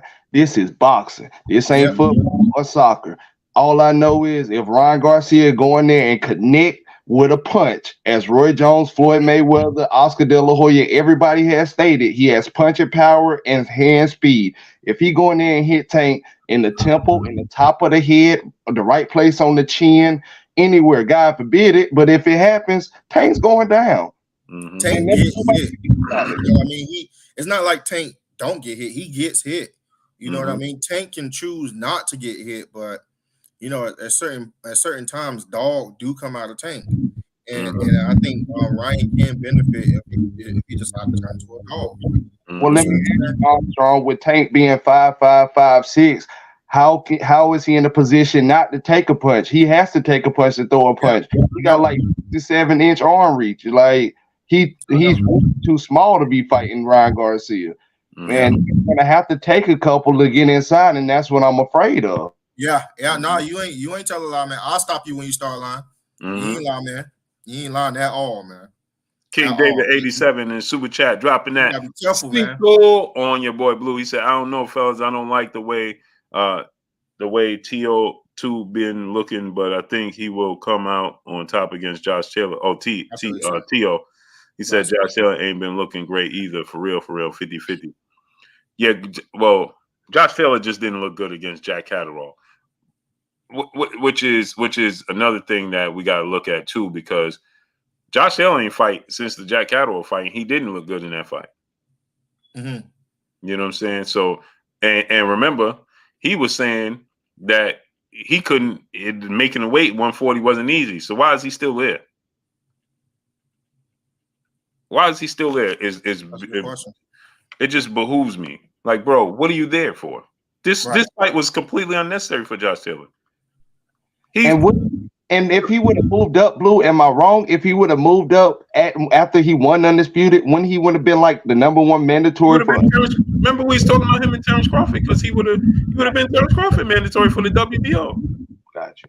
They was talking about the Terrence Crawford fight. Remember Bob Arum kept saying Josh Taylor, Terrence Crawford, and Terrence Crawford was like, "I'd love to go to the UK again and fight," and he was supposed to fight Josh Taylor. Then Josh Taylor, remember the only reason he stayed at 140 was because he had to fight Jack Catterall, because remember, Jack Catterall was the mandatory and he couldn't fight. He wanted to fight Ramirez for Undisputed, but they were standing in the way of blocking the fight. Remember? So they paid him step aside money. Like, bro, all right, so I'll fight you afterwards. You know what I'm saying? As long as you let us fight for Undisputed. So he had to stay there one more time. Contractually, he was obligated to give Jack Catterall the opportunity. He just didn't look good against Jack Catterall, but he got the dub. But he said he was he said that he was drained, he was unmotivated because he was ready to go to 47. He's too big. Jack Catterall is big. I mean, Josh Taylor is big. Well, that's what I'm saying, Blue. I'm talking about after that, because I do remember everything that you're stating, right? He dropped every other belt and only kept the WBO. So that's why I thought that he was eventually finna move up, drop the WBO at 140, move up and be the mandatory still for Terrence. That's why he kept the WBO. Which I don't understand. Like, you're the WBO mandatory right now. You still have the WBO belt. Why are you fighting Teofimo Lopez? Like, what is he like? You staying there for what? He fought Jack Catterall when? We talking over a year ago, and he didn't even fight, bro. You got the dub. Remember, he was saying after the fight that he wanted Jack. I'll fight him at 47, or I can't make the weight. That was all his reasoning. So you stay around there again? That don't even make sense. He about to pull a T.O. T.O. beat Loma for the belts and end up losing them to George Cambosis because he didn't want to move up and then wanted to move. He finna pull a T.O. on T.O. That's crazy. You think he gonna you think hold on real quick. He definitely could be weight drained. Bro, I don't know. That move I completely don't understand for life of me. Like, bro, when they even made the Teofimo Lopez fight, I was so confused. Is he getting a bigger payday? Then fighting Terrence Crawford? I don't think so. He can't be making more than $6 or $8 million for this fight, if even that much. You know what I mean? Ain't no way. Ain't no way. Ain't no way. You fight Tio, so yeah, I don't see the purpose of it. Is it even on pay-per-view? I don't think it's pay-per-view, is it? ESPN pay-per-view. Oh, okay. So it's like I still don't think it's pay-per-view right now, but I guess in a couple of more years. Yeah, I don't understand that at all whatsoever. Like, bro, you was complaining about it and you didn't move up. He was complaining about it since he fought Ramirez. And remember how big he was to Terrence Crawford? Hey, Josh Taylor is big, man. Josh Taylor almost like 5'10", 5'11". Yeah, he's big. He can't walk around nothing under 175, 170 pounds. You know, so a couple of times I seen Josh Taylor, I asked him flat out. I was like, bro, how do you make 140? When I seen him in person for the very first time, I asked him. I'm like, yo, bro, how you weight more 140? Yeah. Hey, bro, now they wasn't side by side, but he looked like he was the same size as Errol Spence.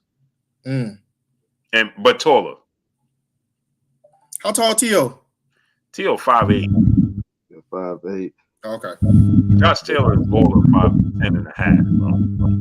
But like I say, T.O. got to really learn to stay behind that jab, or he gonna end up hurting himself, getting with a clean shot that's gonna really mess him up. George Cambosis almost ended his boxing career.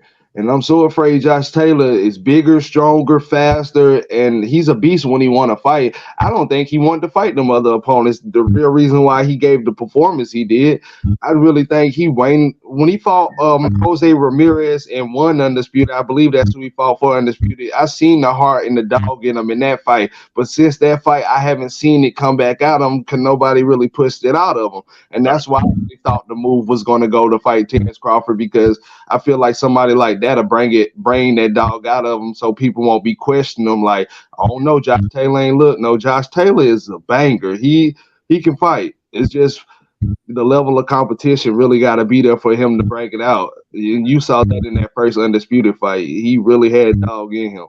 Mm-hmm. And that like you said, when he fought Ramirez, he looked hungry. He wanted it.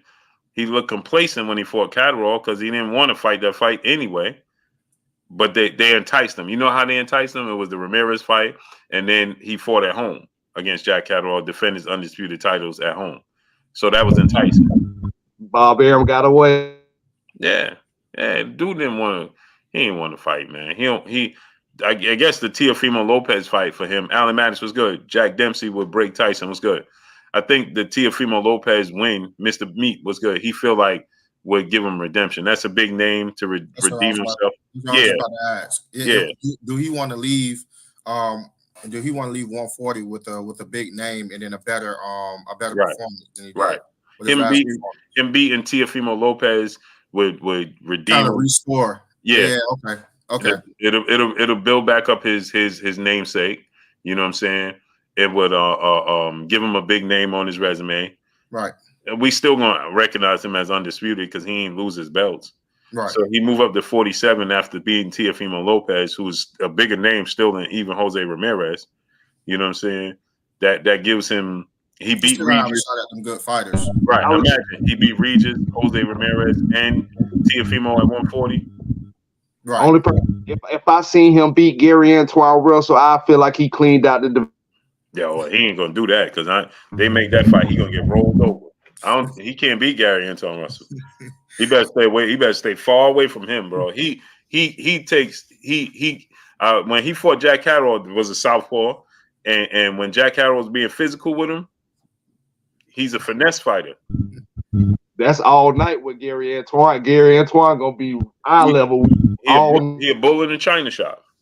Hey, let me ask you. You know, talking about redemption, who would you like to see Kambosos come back and fight? You know, for his first comeback fight. Well, who's he fighting? Who, He's Kambosos? fighting.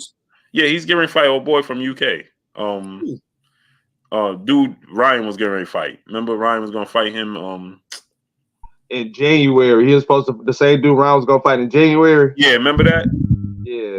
Kambosos? Yeah, Kambosos getting ready to fight a dude from UK. You know when? I was just looking at it too. Right. What's the dude's name, man? Maxie Hughes. Yeah. Oh, okay. Well, you know when that fight's supposed to be? I think it's going to be in June. It might be in June or something like that. Right. I would like to see him fight Isaac Big Boy Cruz on his first comeback fight. I want to see him fight somebody hard just to stay in the mix, because when you go soft, you're gonna stay soft. You might as well don't stay like Shakir was saying, talking about, oh, George Kambosos talking about he just fought 2 hard fights. Well, he need to go and fight you too and go and get it out the way. Make his money. You know, I want to see that you said that was wild of him. I want to judge. I really want to judge how good he is. You see what I'm saying? So I'm eager to see his next fight, and I'm eager to see who he fight too. Who, Kambosos? Yeah, Kambosos. I want to see how good he really is. He's a good fighter, man. He's a good fighter, man. I watched Kambosos a few times before when he fought y'all know Mickey Bay. Mickey Bay, yeah, I saw that fight. Yeah, he's my brother, so I was focused on him from that point. So Right. I knew about him and I was watching him, and he definitely is a good fighter. You know what I mean? Stylistically, long boxes. You know, he could give fighters problems, but Shakur would have been a terrible matchup for him because Shakur start timing him. He has rhythms.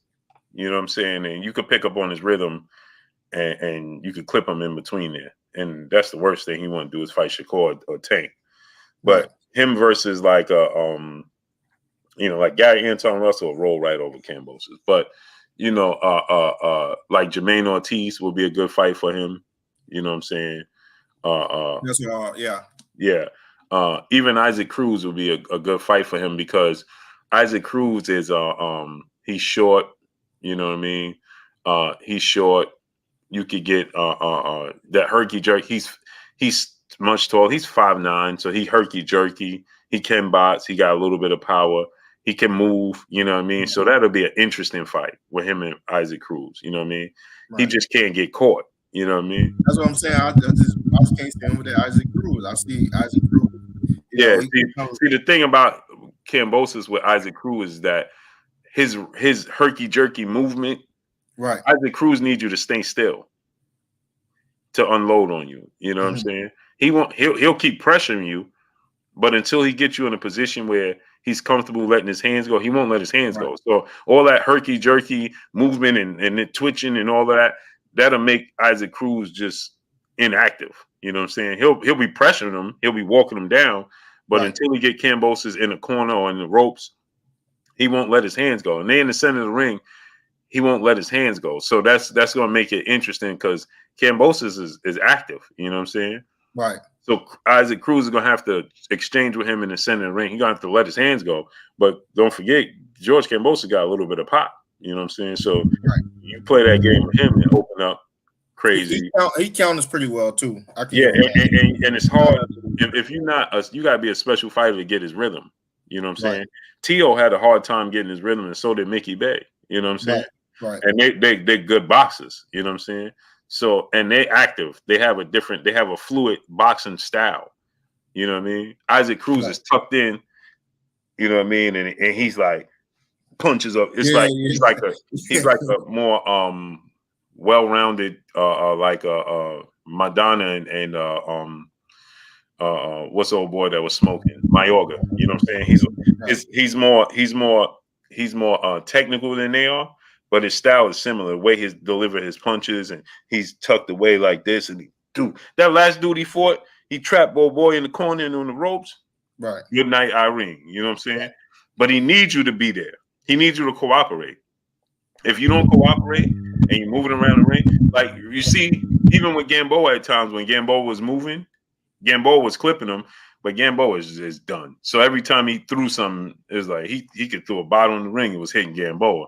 And bang, bang, bang, like he was just dropping him all over the place. You know what I'm saying? Right. But Gamboa is not a big guy either. He's like 5'6". You know what I'm saying? He's not a tall guy. So Kambosos is 5'9". 5'9.5". You know what I'm saying? He's tall.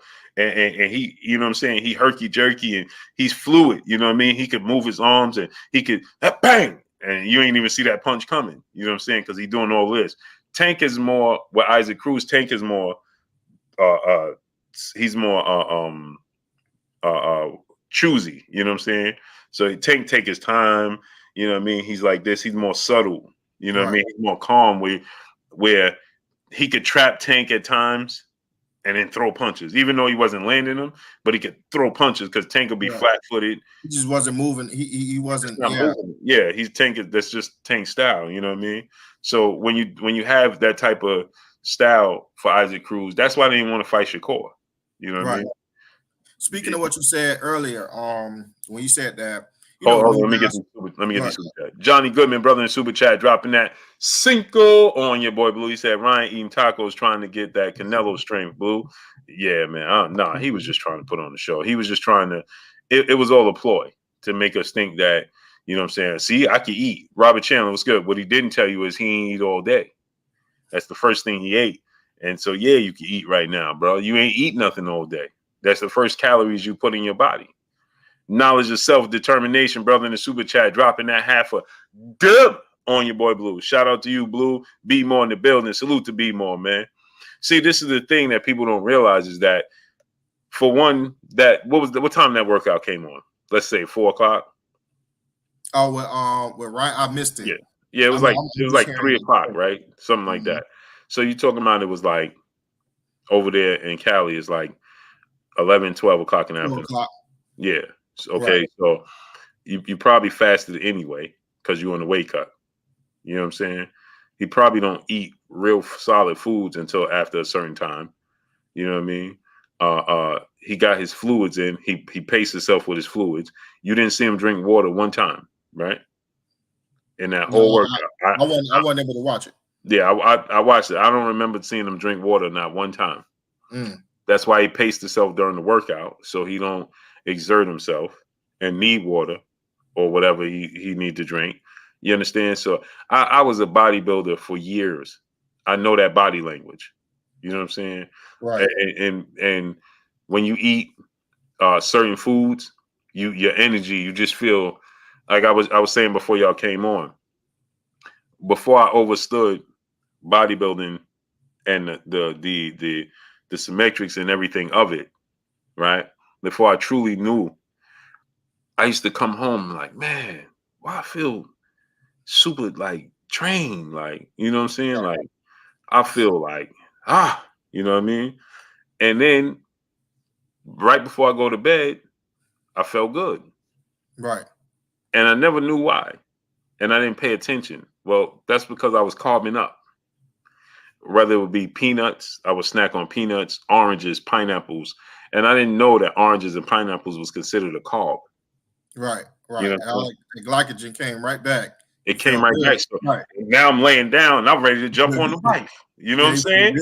I'm like, now that, you know what I'm saying? All that testosterone is running through me. You know what I'm saying? My body feel replenished. I'm laying like this. I'm like, man, I'm ready to jump on the wife. You know what I mean? Because I feel I refueled. In a sense, I rehydrated. You know what I'm saying? And I know that body language going to work because I was working in the operating room. You know what I'm saying? I would go to work and I'm like, you know what I mean? People talking to me and it's just like, yeah, you know, you go through the motions. You know what I'm saying? Your body is depleted, especially like leg day and back day, big body parts that you're working hard. You know what I'm saying? Right. Man, listen, man, you know what I'm saying? I feel like this, like, bro, you know what I'm saying? Like my wife hated Sundays because Sunday was cheat day. And I didn't understand, you know what I'm saying? Completely. So Sunday was cheat day. Right. And you know what I'm saying? I would have a whole cheat meal, have some pancakes. Man, Yeah. I'm refueling like a mother, and I don't even know why. You know what I'm saying? But by the evening, I'm like, what? Right. Man, let's go. You know what I'm saying? Right, And then right. a dude told me at the gym and explained to me at the gym, and I'm like, oh, you know what I'm saying? Now I'm picking. He like, bro, you eat. I was just eating fruit, certain fruits, just because it wasn't potato chips and Snicker bars and Kit Kats. I'm like, man, I'm going the fruit route. You know what I mean? But I didn't understand what that fruit was. You know what I'm saying? That it was just that sugar rush. Some of it was carb. You know what I mean? I didn't understand that. You know what I mean? So I know that body language. You know what I mean? And you watch Ryan do his interviews, there is no excitement in his interviews today. Right. He's just going through the motions like, yeah, I'm just ready to get to this workout and get it up. That's how he's talking. Right. When Ray Flores was talking to him like, hey Ryan, man, so you hear this and he's like, yeah, you know, Yeah, he's I'm flat. ready to get over there to this because he's flat. Exactly. He's flat. He take off his shirt and he cut. Right. He looked the part, but he's malnourished. Right. You know what I'm saying? He's malnourished, and I body know that. deserves energy just for I used to get in the mirror and flex, and I'm like, what?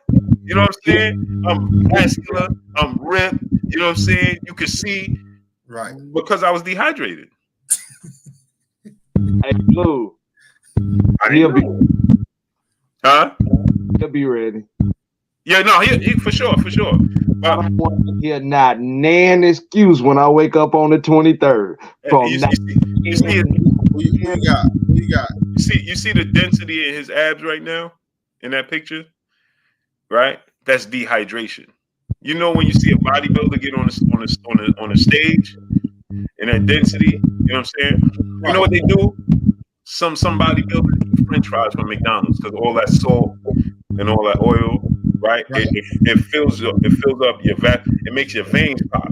You know what I'm saying? Because it's like you're just strained. They're not used to it.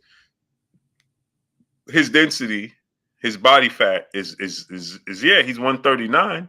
You know what I'm saying? But he can't. You understand? Like the energy ain't there. And I'm not saying that fight night it won't be there. Right now, it ain't there.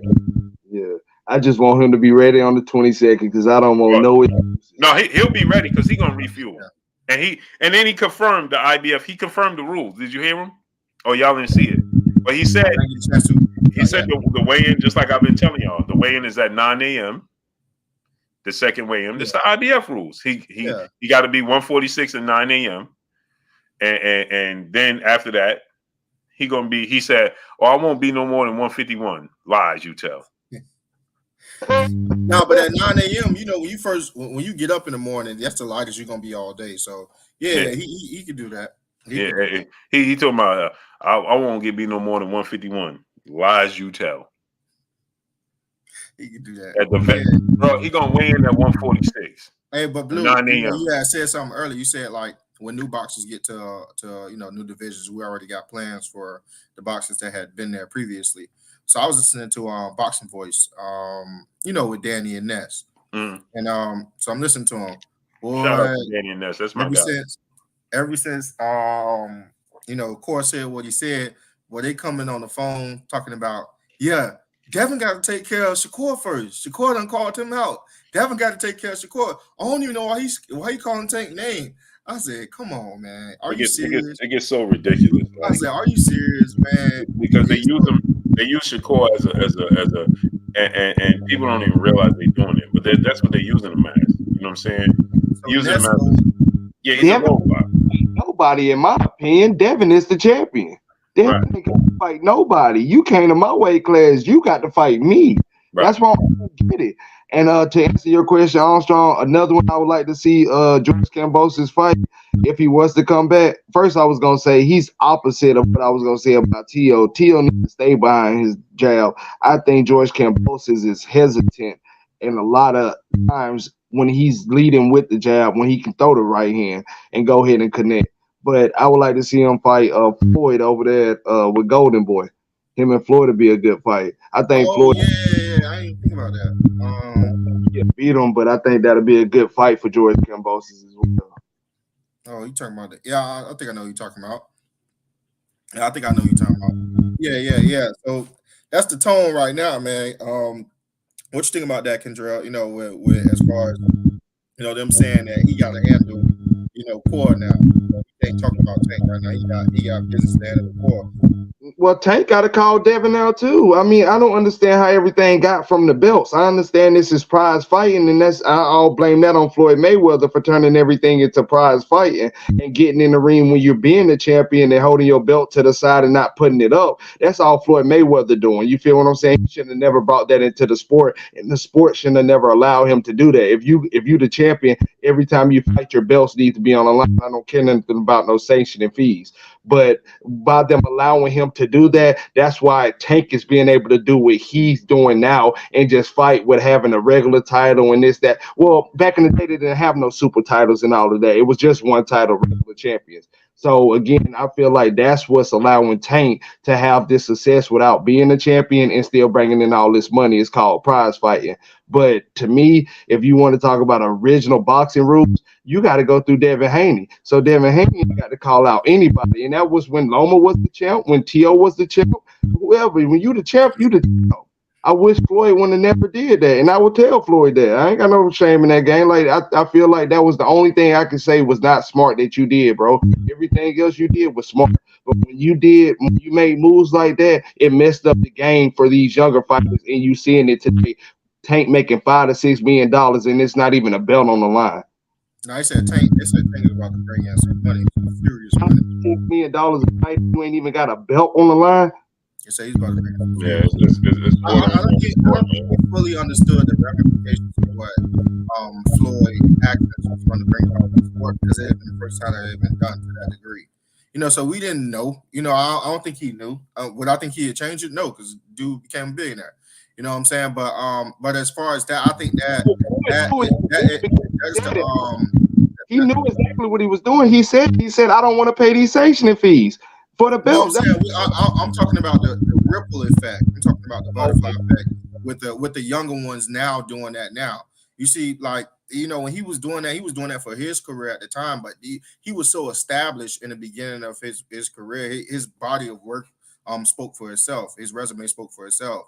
Whereas you have Tank that's still building his resume, that's still building his body of work, and I think that it becomes with the fans, pressuring these fighters because Blue said all the time, like we pay the money for this, and if we keep allowing that person to do that, why should that person have any incentive to change when all the incentive is being given to them to stay the course? You see what I'm saying? And as long as we are for fights like that with Tank, Tank is going to keep continuing to stay on the route that he's on because he's getting paid doing it. It's not up to the fans. I feel like it's up to the boxing commissions. I feel like it's up to the people that are really in control, the WBC, the IBF, the WBA. I feel like it's up to these promotional companies as well, Al Heyman and Bob Arum. They the ones that's putting the money in his pocket without him being a real champion. We move all that. Our dollars move all that. The commission, I don't care what body, it don't matter what type of bureaucracy you think that should govern or overtake them. If that money stops flowing, guess what? They'll put systems in place to make sure that Tank and the boxers alike fight the necessary fights that will be made. It all starts with the money, and we the money.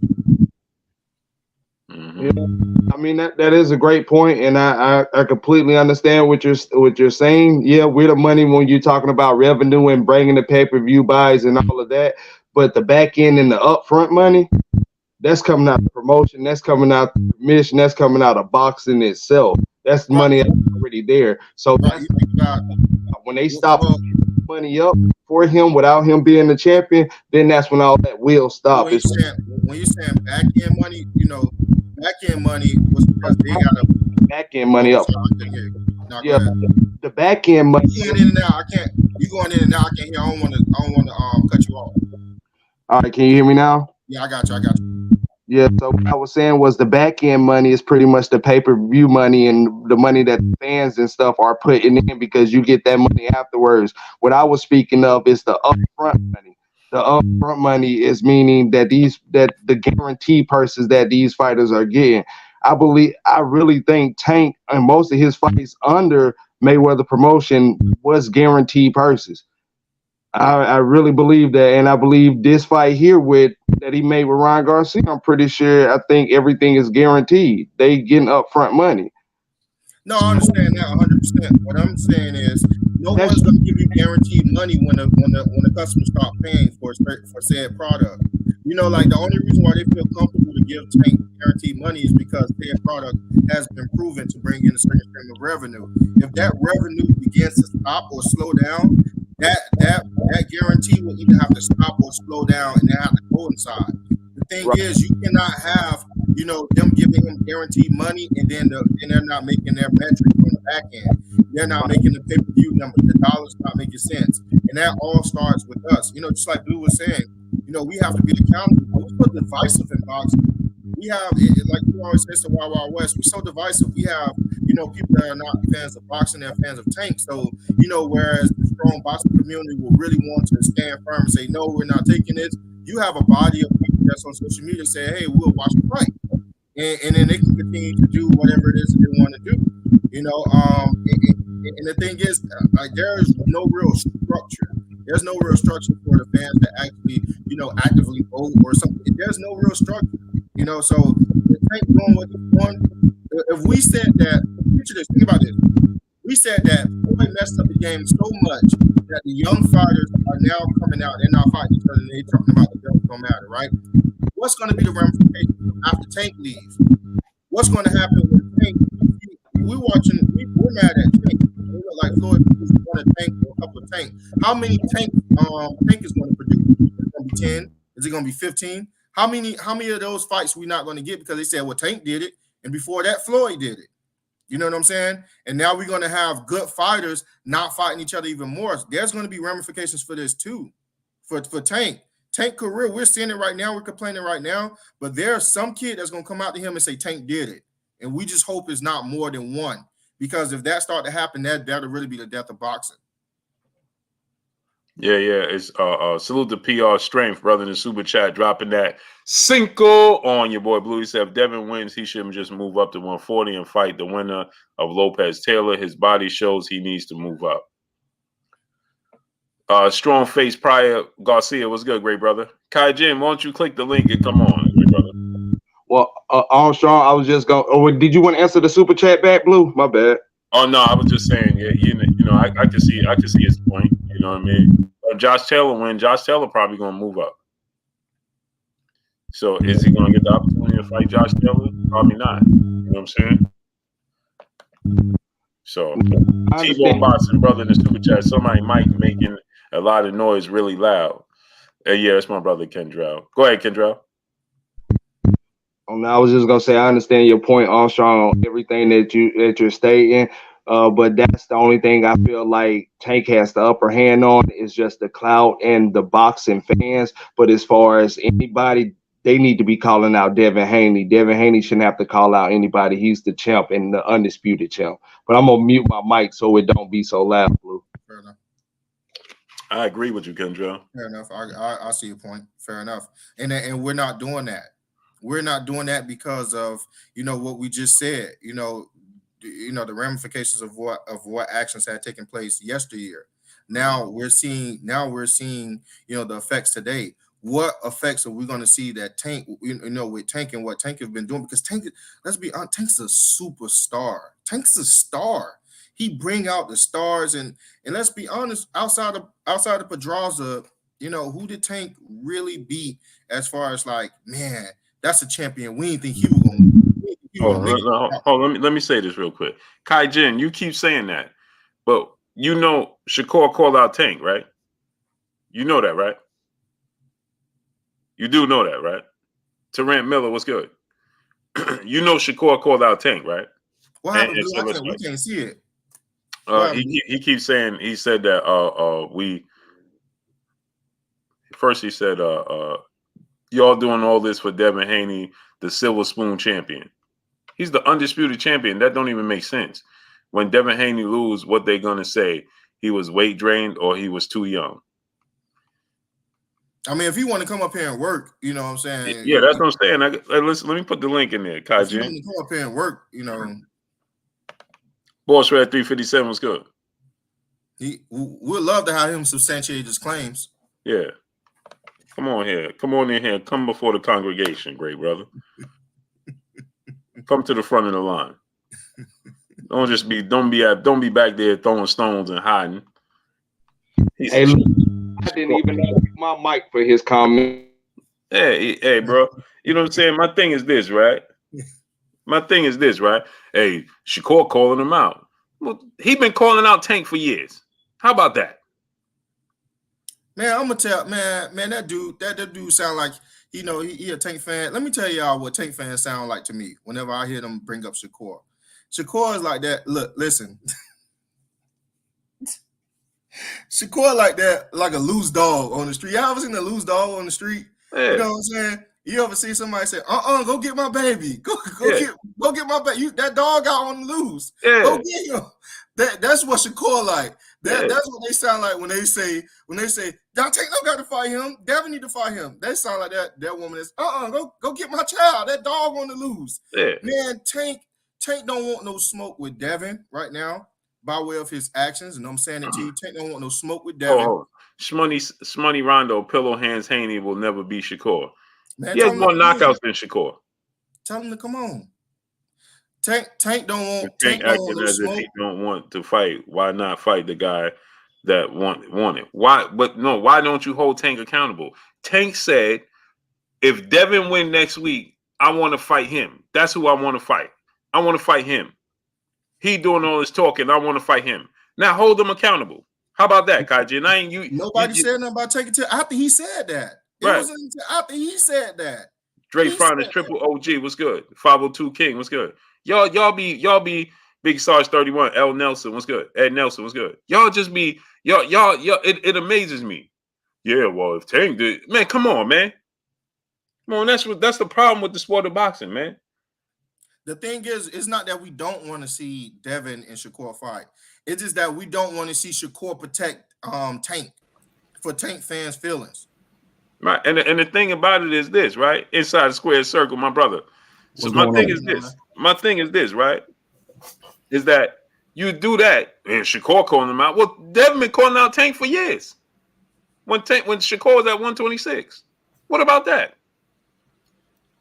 Lomachenko was calling him out for years. What about that?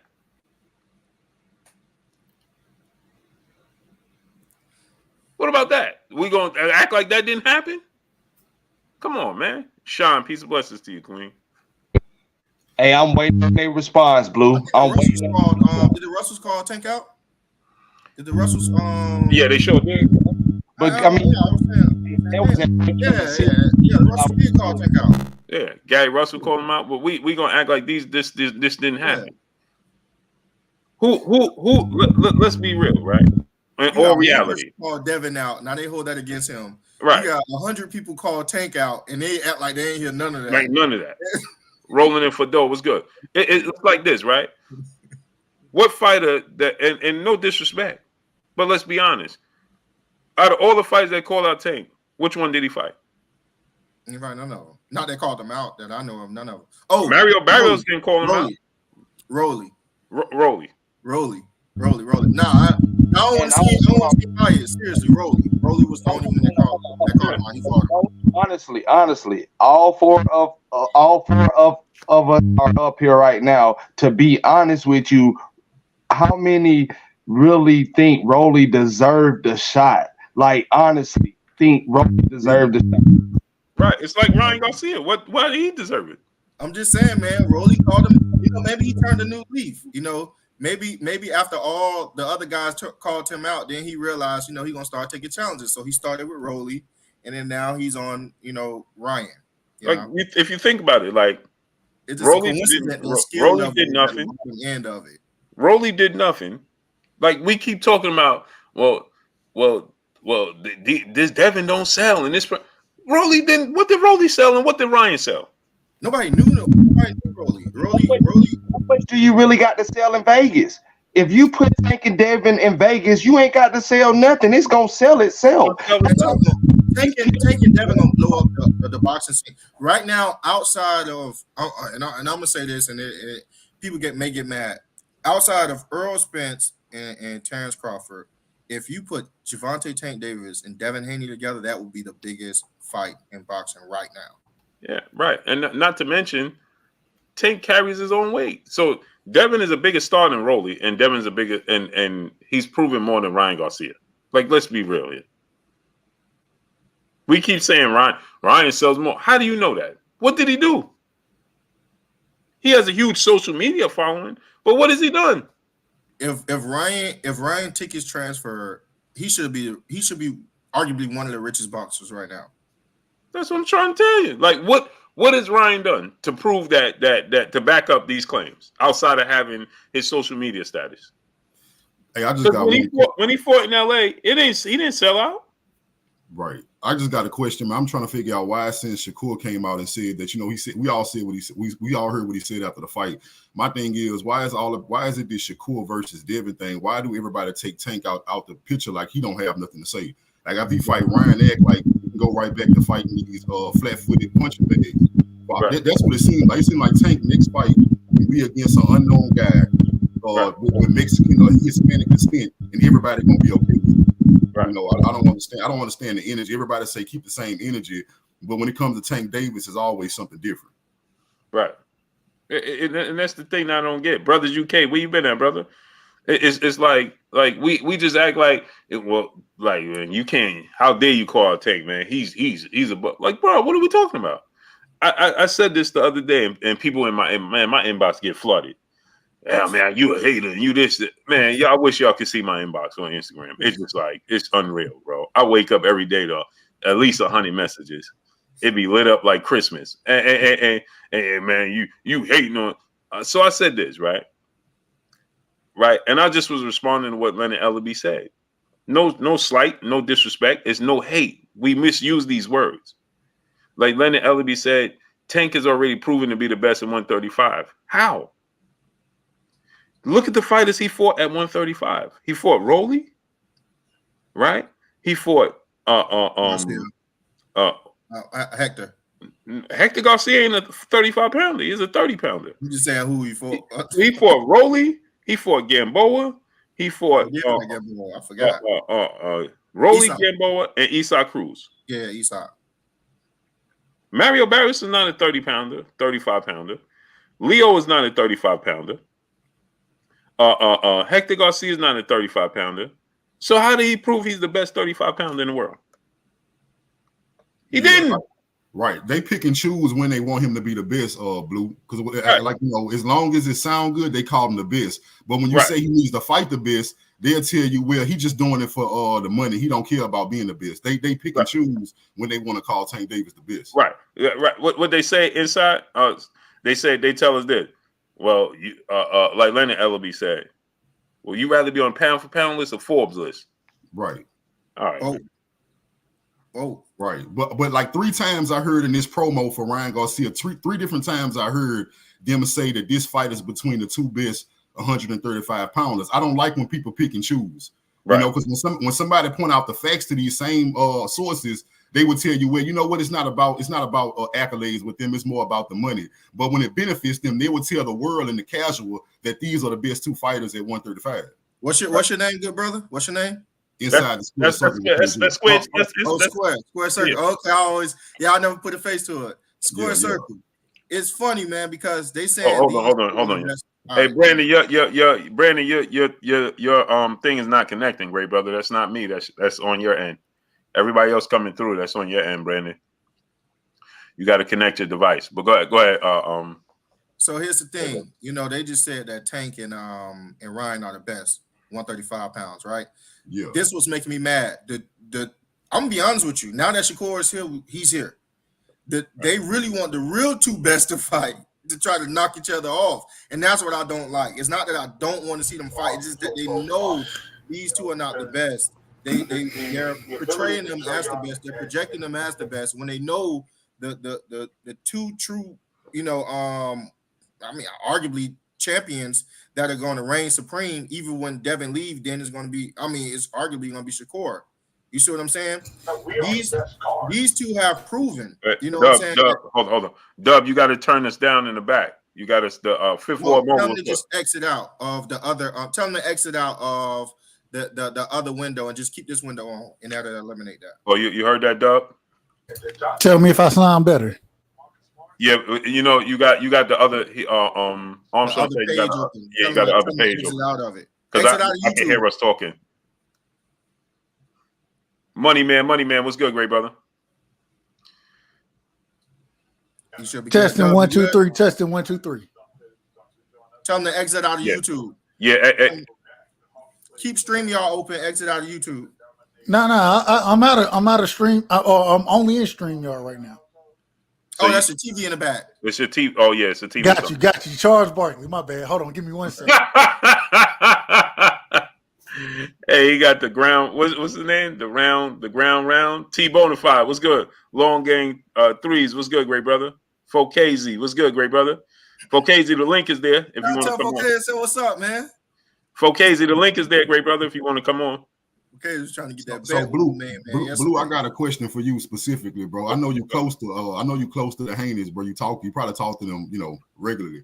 I want to know, how do you feel? Because I have my own opinion, because I'm a big Devin Haney fan. Mm-hmm. But me personally, this have nothing. When I say this have nothing to do with duck talk or nothing. I'm looking at it as if Devin Haney was my son, brother, cousin, somebody close to me, right? Mm-hmm. I just feel like if you can't you've been chasing a Tank Davis fight for 4 years. I'm just going off the top of my head. I'm thinking back 4 years. You find in a position where you may be able to get it next, right? I just feel like with Shakur integrating himself in this, you only had one fight at 135, and it was against a guy that we don't even know. I didn't know that guy before you fought him. I feel like with Devin, you the youngest undisputed champion in history. You have a chance if you stay where you still undisputed. If you move up, with that being the case, you can challenge for a title right away at 140 and continue your legacy. I feel like Shakur offers you nothing. He doesn't offer you a payday, and he doesn't have a bill for you. I mean, do you feel personally, knowing them, would you think that would be the best move for Devin Haney to move up to 140 and to continue collecting bills? Me personally, Devin is a competitor. Coming from Devin's standpoint, I know Devin. They like, man. Devin already told Bill, go see what's up with it. He told him that yesterday. Okay. Go to Top Rank office. Let's see what's good. You know what I'm saying? Devin a competitor, man. Or he pay attention. You know what I'm saying? Yeah, and I'll say that he watching. He paying attention. You know what I'm saying? He ain't just because he may not take the social media and respond. He watching. You know what I'm saying? And all he do, he probably in his gym right now watching us. You know what I'm saying? That's all he do. You know what I mean? He don't hang out. He don't do none of that. He'll travel. You know what I mean? Listen, I've been to his house. I've been around him. You know what I mean? This is all he does. He is literally adopted that Floyd Mayweather mentality. Literally. So the competitive part of Devin, I know, you know what I mean, that Brandon Harrell, man, I sent you the link, great brother. You got two things open. Hey, Square Circle, I just wanted to add this to what Blue is saying as well. I just wanted to say this. I don't know where these people are getting their information from, or what these wannabe boxing fans are getting news and all of this information, but Devin Haney is one of a kind. And I'm gonna tell you like this, anytime Devin Haney can take a fight and make weight for that fight, he's going to fight. He's going to fight. Bill, Bob, nobody, he don't care who the promotional company is, he's going to take that fight. And that shows you how fast he jumped from the zone to ESPN to make a fight happen and to get the belts. That shows you right there. I mean, you don't have to ask nobody else. That man went immediately. All I need to do is get that. Okay, let me go do this to get it. I told you I want the belts, so I'm going to go get it. Everything that he ever said out of his mouth at the age of 21, 22, 23, all the way up to now 25, he's did it. He's kept his word with everything. And he ain't let his dad or nobody else. He made it happen. So that's why I stand behind him. Hey, Kajin, man, you still doing all that talking, but you ain't. Everybody has clicked the link but you, bro. And you still doing all that talking, brother. I beat him in her. Yeah. Hey, That was the you know what I'm dude that saying? wanted work. Hey, Hey, that was the dude that wanted work.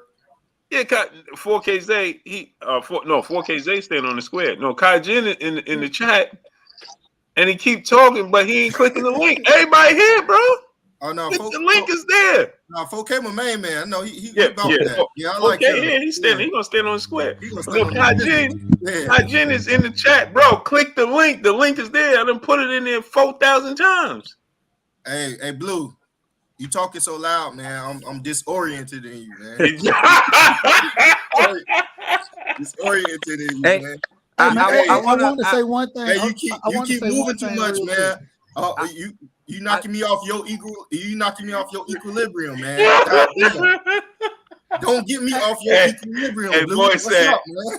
hey, boy, he said, man, you disorientated me, man. No, I'm I like, thought you what? read it wrong. I said, I gotta Yo, say what? that dude that Shakur just fought. Yeah. I don't really know him like that as a fighter. I ain't really looked into him, but I have been hearing his name. So I disagree with who, 4K? the guy that Shakur just fought. What was his He don't name? even know his Yoshino. name, bro. His Yoshino. name Yoshino. Yeah. We none of us really know him like that, but I did hear the name a couple of times. I mean, I just started Well, I hearing watched it him over, fight though. over the last couple of months, but that don't take away from his performance. His No, performance he's just not an elite fight. boxer. That's all it is. He's just not elite.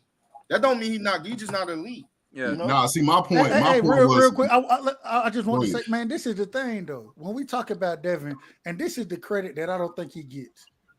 When we talk about him, man, and when we talk about any of these other fighters, whether it's Shakur, whether it's Tank, Frank Martin, Keyshawn, Devin is younger than all these dudes, right? He's undisputed while he's younger than all these dudes already. And like Blue said, the man is constantly in the gym. He's constantly getting better. And I fought with my apologies, Blue. I mess with Shakur. And I think he's the goods. My thing is when you say that, yeah, I got the best of them in these sparring sessions, whatever. That's cool. I ain't Those mad fighting at it. words. But my thing is this: you got the best of them. Then are you going to get the best of them now? That's the question. And we don't know that, dude. Hold on. I got you, brother. I got you. All I'm saying is that for somebody to continue to be younger than individual and being in the gym more than most people, you know what I'm saying? I'm not saying everybody, but most people, the way that we hear Devin works, hey man, I'm just saying that dude is dangerous and he's gonna continue to improve. And the way he studied film, I want to see the fights. And I'm glad that Devin is the one. If y'all notice, Devin is the one right now. What is he the one at? People want to say, oh, if you don't fight Tank, if you don't fight Shakur, you're ducking. Cool, I'm with it. The problem is ain't nobody else trying to fight both of these dudes and saying, if I don't fight this dude, I want to fight this dude. You don't hear nobody talking like that. And who doing it? Devin is. And that's what we gotta. Hey, if everybody had Devin Haney mentality, Bill is saying it mostly though. If everybody had Devin Haney mentality, we would get all the fights we want to see. Go ahead. Bill is saying it. His dad is saying it. We not hearing too much from Devin. That's the problem.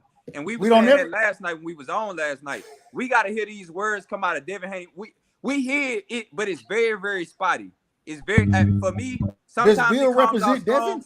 But because he's saying it from time to time, it's not coming out strong enough because he's not actually saying. Yeah, him and Tank have back and forth sometimes. Yeah, him and Shakur talk slick, but I feel like Bill does so much talking that it overshadows anything that Devin says. So that goes into the promotion of it. That goes into the promotion. That's true. Whenever you want to, all fighters should be promoted. Your representative speaks for you. All fighters should be promoted. Bill Floyd did a lot of talking though. Floyd is a different breed. You can't put Floyd and Devin in the same. When you comparing somebody to that man, you can. No, you can't. Not as far as trash talking. Devin Haney ain't never did as much trash talking, or has been ever as flashy as Floyd Mayweather. Floyd Mayweather knew when he was in the building. You know what I'm saying? The only thing Devin does is show up, and so that's why I look for him to show up at these next fights. And if he's not there, okay, cool. But I expect Devin to show up, man, because this is what Devin does. He's done this his entire career, and my only thing is that it seems like now, and I ain't gonna hold you. I want to see the Shakur fight, but I want to see Devin versus Tank first. I really want to. And I was saying it all I last think- night. that's the it biggest seems fight like, in hold on, boxing, real quick. That's the tone. It seems like A lot of people are people wanna trying to see that. use Shakur as protection for Tank and saying Nah. that. It's Nah, I'm don't just do telling that. you. Hold on, brother. That's Hold on, facts. brother. Let me just finish. It just seemed like that when at this current moment in time, I rock with Shakur. I want to see that fight, but before I see that fight, it's Devin and Tank what I need to see. That's the big fight that I want to see. That's the biggest fight in the division, possibly in the sport of boxing, depending on who you talk to, It's big as- outside of the yeah. money part of it. And so I want to see that fight first, and then I want to see the winner of that fight Shakur. That's how I look at it. But my thing is, it seems like Tank Davis fans are trying to use Shakur as protection. You know what I'm saying? No, Right. don't That- fight that's- us. that's- Don't try to fight us. Go fight him. No. He go fight him first, and That's then what you can fight us. that's what Kai Jin is doing in the chat. Then he pretend that he ain't a Tank fan. No, I don't even like Tank. But the irony, listen, the irony is those same people would tell you that Shakur and Devin don't stand a chance against Tank. But in the same sentence, they'll come up with every reason for why Tank shouldn't fight them at all. But they would tell you that they stand no You make chance. too much sense, Score Circle. You make it too much sense. Yeah. Kai Jin in the chat talking about, Shakur need to fight. Devin need to fight Shakur because he calling him out. Well, what about Tank? Well, I ain't even a Tank fan. Man, stop lying, man. Stop lying, man. I'm Brother, taking the a break first from fight we defeating need to Tank see tonight, is Devin man. and Tank. Yeah, Tank and Devin should be first, and then the winner should fight Shakur. That Hey, clears, you know how up, the, big that Tank clears is- up the nonsense. How big Tank and Devin is, man. You got the undisputed, undefeated champion. Devin beats Lomachenko, right? Outclasses him. Tank beats Ryan Garcia. You know how big that fight is? You got the undisputed champion. They coming off of two of the biggest wins. Devin, arguably the biggest name in Lomachenko, right? Ryan as far as accomplishments. Ryan with the popularity. You now you selling in the world. If let's say Devin ain't a draw, let's say he ain't. Okay, he's a bigger draw than Lowly. He's a bigger draw than Mario Barrios. He's a bigger draw than Leo Santa Cruz. He's a bigger draw than Hector Garcia. And he got the undisputed belts. So you make Devin Haney, you selling. Okay, let's say you sell to the world. Tank fighting for undisputed now. 520. That's what you're selling to the world now. Yeah. Tank about to fight for undisputed. The fans gonna buy into it. And again, I buy it. Tank popularity travels. It don't matter. So put it in the best place where Devin could succeed. Tank could fight anywhere. He could fight in Hey, Washington, D.C. He could fight in Baltimore. He could fight in New York. He could fight in Vegas. He could fight in L.A. It don't matter where Tank fight. So let's find out where the best place that Devin is going to maximize his status. Right. Put the fight there. Tank is a he's a Rolling Stone. Yeah. Right. His status travels. So why are we talking about Devin don't sell? Devin don't. Neither do Hector Garcia. What are you talking about? Tank sold that fight. Hey, Blue. Hey, Hector Blue, Garcia. check this out. You only know Hector Garcia because he upset Chris Colbert, who talks so much. That was it. Hey, Blue, check this out. You got He you wasn't have Olympic. Devin He and wasn't Olympic. if Devin and He wasn't Devin Yeah, he and was. Tank, if Devin and Tank was to fight, right? You will have the undisputed champion, and you will have arguably the most undisputed boxer right now, as far as popularity, fight head to head. You know what I'm saying? Because as I'm hearing you talk, I'm like, you have the undisputed champion and the most undisputed popular boxer right now, and that's Tank. You know what it is? This is what happens. Let me tell y'all what it is. This is the truth. Is that if Dev beats Tank, right? It's hard to say who you're gonna find to beat him outside of Shakur. And then now we have another situation where, man, is there somebody that can actually beat this dude? So then what's gonna happen is we're gonna start trying to find people to beat him, opposed to making big fights.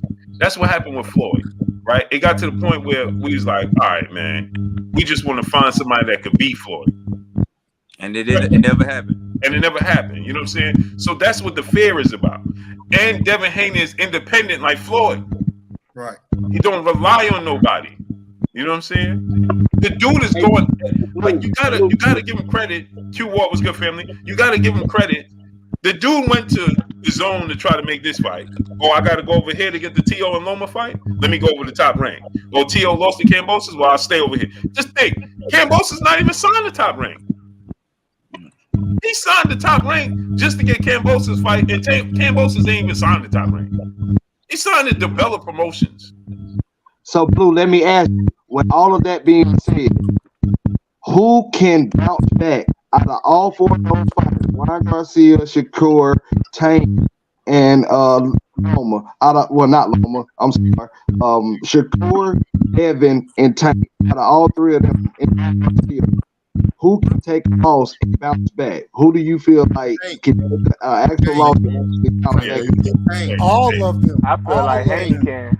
I think they all could. I think they all You know, it's Tank. It's Tank. You know why? Tank got the Mike Tyson fans. Right. You know what I'm saying?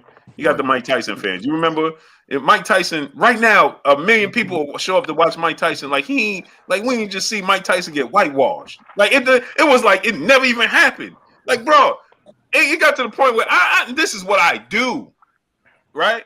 I forgot them. Holyfield knocked him out at one point. Yeah.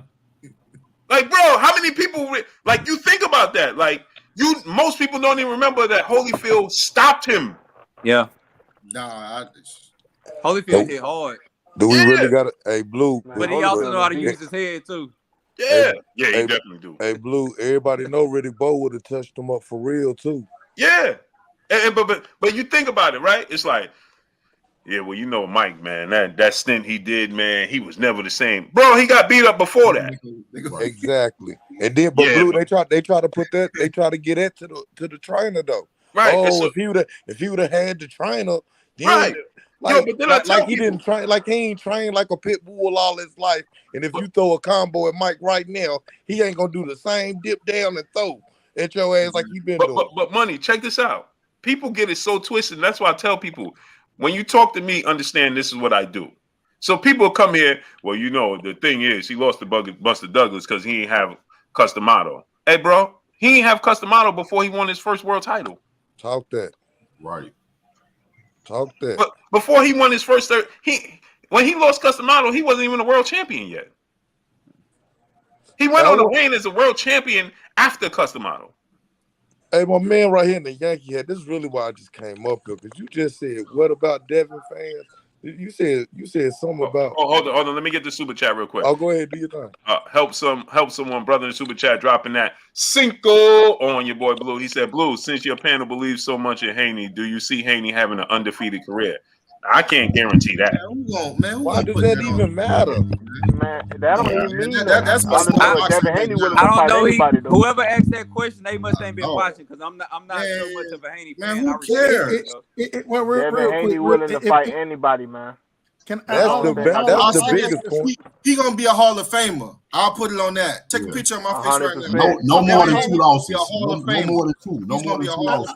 It doesn't matter about the losses. It doesn't matter. What it matters about is if he goes out and continuously fights the best. That's all we looking for. I'm gonna keep it real. I'm still a Lubin fan. Forget the losses. Me too. God. When we start to judge boxers by losses, we lose the entire sport. It's not about losses. It's about the best fighting the best. And if you go out and continuously fight the best, what am I say? That you fought the best. That's all. Like you're gonna be great regardless, in my opinion. So let's let the losses go, bro. Like as boxing fans, in my opinion, everybody can't beat Floyd Mayweather, man. It's just that. Hey, man, y'all remember when Keith Thurman got mad at me? When I asked Keith Thurman, I said, hey, man, you think Floyd Mayweather heard the sport? Oh, now, Blue, you watch boxing. You've been around the sport of boxing all the time, and he wanted to bite my head off, right? I said, he said, why would you say that? I said, because he put so much emphasis on the O that it has slowed down the best fighting the best. Well, Keith Thurman said, well, Blue, he made $1 billion but that's not what it's about. And I said to Keith, I said, your motto was you got to owe and you're not afraid to let it go. That was your motto. You know what I'm saying? Well, And if that's the case, Roy Jones should have fought Bernard Hopkins for 50-50 and not should have been trying to get a 60-40. He should have went here and fought Bernard Hopkins for 50-50 if that's the case. So that does matter is what I'm saying. When you take a loss to somebody, it does matter because Bernard Hopkins was number one after the tournament. After they did the tournament, Bernard Hopkins came out number one. But Roy Jones would not give him that fight unless he got the bigger share because he beat him before. Right. So it does matter with that. And that's why a lot of people do bring it up. Not trying to say your point is wrong. I'm just saying I feel like that's why a lot of people bring it up because I know history of boxing too, and it's like that stuff does matter. It matters. But is the when O you bigger start than to bring that up, is the O bigger than the sport of boxing? Kendra, It- is the it- O bigger than it the only sport of boxing? matters- We're not it saying only it matters don't for the matter. We're pride not saying that the O and- don't matter. It's very significant, but is it bigger than the sport? No. It can't No. be. And if it is bigger than the sport, what happens is that we don't see the best fight the best. I agree with you, Doug. But that's, hold on, real quick. Hold on, Kendra, real quick. Gave you that so it does matter because that would make a fight not happen. No, It took I them- don't say it don't matter. I'm Hold on, saying is real it quick, bigger than the sport of boxing?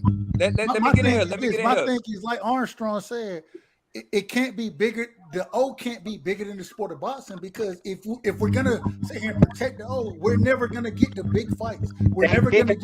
Hold on, brother. Hold on, brother. It was bigger than the sport of boxing because Roy I think y'all missing something, bro.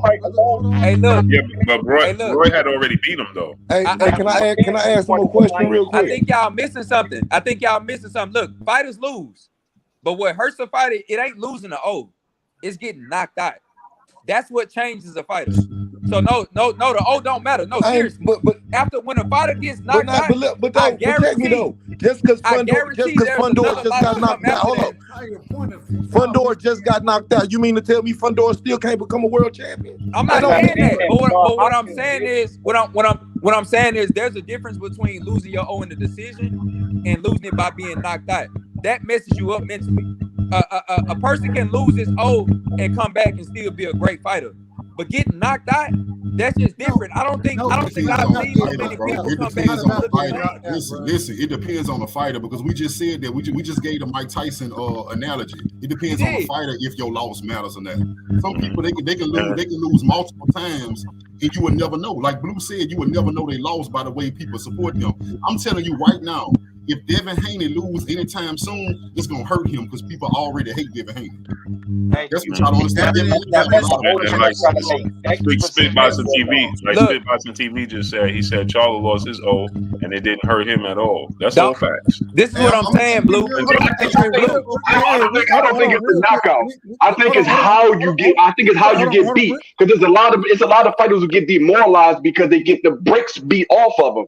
You go 12 rounds and you don't hardly land a punch, and the dude got your face looking like lumped up ground beef. That's going to take all the steam out of your engine. Most fighters don't even remember the knockout after it happens. They wake up and somebody say, "Bro, you just now got up off the canvas because he clipped you." If you get beat for 12 rounds, look at what Floyd fought. Man, I'm having a brain fart. Floyd's done that to other fighters. Exactly. Diego Corrales, Floyd wasn't looking for the knockout, but Diego Corrales was so frustrated that he couldn't touch Floyd or hurt him that he started to lose his composure. I think that hurt him more than actually getting knocked out, personally, in my opinion. So it's somebody not that's trained before. That's all I'm saying. Is that okay. It's I agree. I don't think it's. I think it's the way you lose. It's how you lose. I'm telling you, it's the fighter, got Pacquiao. We got Pacquiao after the Mandana fight, and people love Pacquiao. You see what I'm saying? Man, he got knocked out 3 times. Exactly. Pacquiao went on to become, you know what I'm saying? Y'all got a point. To become, crazy in boxing. Even after that, people love him. People still to this day will go crazy over Pacquiao. Did he knock the guy out that knocked him out? What was that? Juan Marquez? It's not bigger than the sport of boxing. It should be bigger than the sport of Marquez boxing. knocked out Pacquiao. Marquez had Pacquiao snoring in the ring. He ugly beat Manny though. I thought he won. Yeah. Outside of that first fight, I thought the first fight should have been over because he got dropped 3 times. Yeah. And like, bro, you got dropped 3 times. The 3 knockdown rule should automatically be in effect. That's a rule that should automatically be in effect for you. Like, if you get dropped 3 times in one round, it should just be over. Like, he dropped Marquez 3 times in the opening round, and they fought to a draw because Marquez closed the gap coming back, but and one of the judges missed a point. But you know what I'm saying? That fight should have been over. But outside of that, all those fights was close, and then he got stoned in the last one. But he got knocked out twice early in his career. You know what I'm saying? And we forget it. So it's like King Judah said. It depends on the fighter. You know what I'm saying? It's who the fighter is how we view them. You know what I'm saying? Because if Tank lose on April 22nd, they're gonna have tons of excuses why he lost. Well, Ryan's really 140 pounder, and it's gonna be excused. But if Devin lose to Lomachenko May 20th, it's gonna be like, bro, we told you he wasn't who we thought he was. You know what I'm saying? They're gonna tell you he was never good to begin with. But if Devin wins, when Devin wins, they're gonna tell you that Lomachenko is old. They're gonna tell you that his footwork wasn't there. He's not the same fighter. And the worst thing that happened, like my brother, the worst thing that happened was Devin put out that tweet. Devin said it 3 years ago. Come on, man! God, hey, I gotta call it 100, man. That's gonna work against him. He set himself up, but Devin you got it on the technical, man. Devin not losing that fight. Career, man. Devin not gonna lose. When y'all gonna stop giving Tank all this credit? Like Leonard Ellaby did not make Tank 2 years today. Stop. We gotta stop. Can I ask? I want to ask one. Look. I want to ask one question. I think everybody gets annoyed because we got these boxing fans that all they know is Tank knocking guys out. But real boxing fans know that Tank has IQ. We get on here, we say this every single night. Stop disrespecting Tank at the same time, bro. Stop disrespecting Tank and box. Can I ask? I just want to ask a question. What you talking about? As big as he is without Leonard Ellaby. Stop disrespecting that man. You say Tank wouldn't be as big as he is without Leonard Ellaby? Hey, Leonard campaigned for Tank though, man. We can't front. Leonard be like, man, listen, I kid you not. I can't see his name, man. I got E on my list now. Now I need his name. Hey, if my son the super chat up. If my son decided to box, I'm taking him right to Leonard Ellaby. Because he gonna sell it. He gonna sell, boy. Leonard, the most loyal. What you talking about? He gonna be like, hey, Blue. Hey, Blue. You think they over there? You think they over there in cahoots in that Mayweather camp, man, with them crazy tweets that Tank be sending out? I'm telling you, bro. Because ain't no way, bro. Everything. Hey, why do you think Tank tweets and deletes? He delete the shit. Let me tell you why I don't think delete the shit. You know why I don't think it's fake? This is why. Because you look at Tank body language when he was around Floyd at the fight. He didn't want to be. His body language still told you like this ain't it. You know what I'm saying? Like he respect him. He kicked that man out. He respect him. He respect Floyd. He won't disrespect him.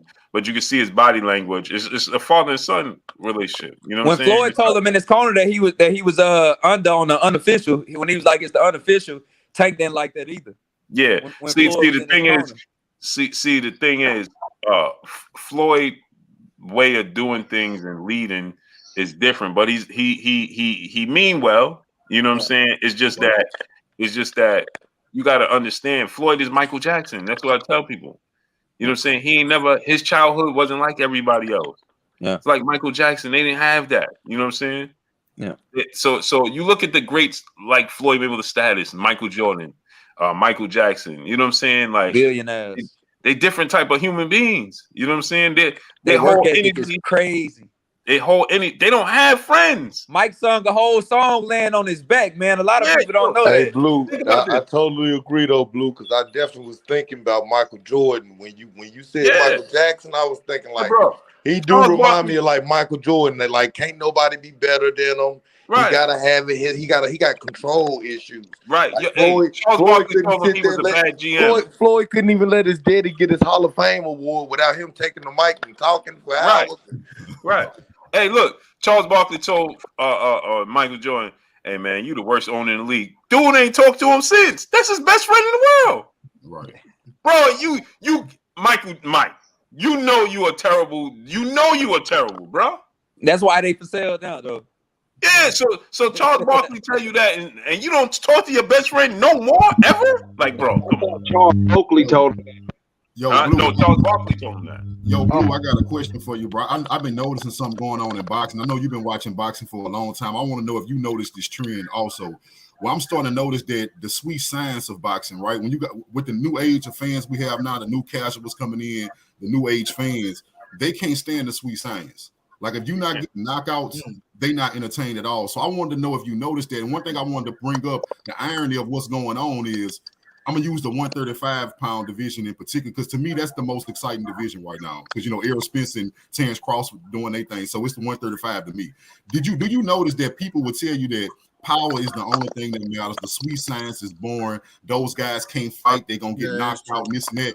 But the most feared boxers in that division is Devin Haney and Shakur Stevenson, two guys that are not known for power.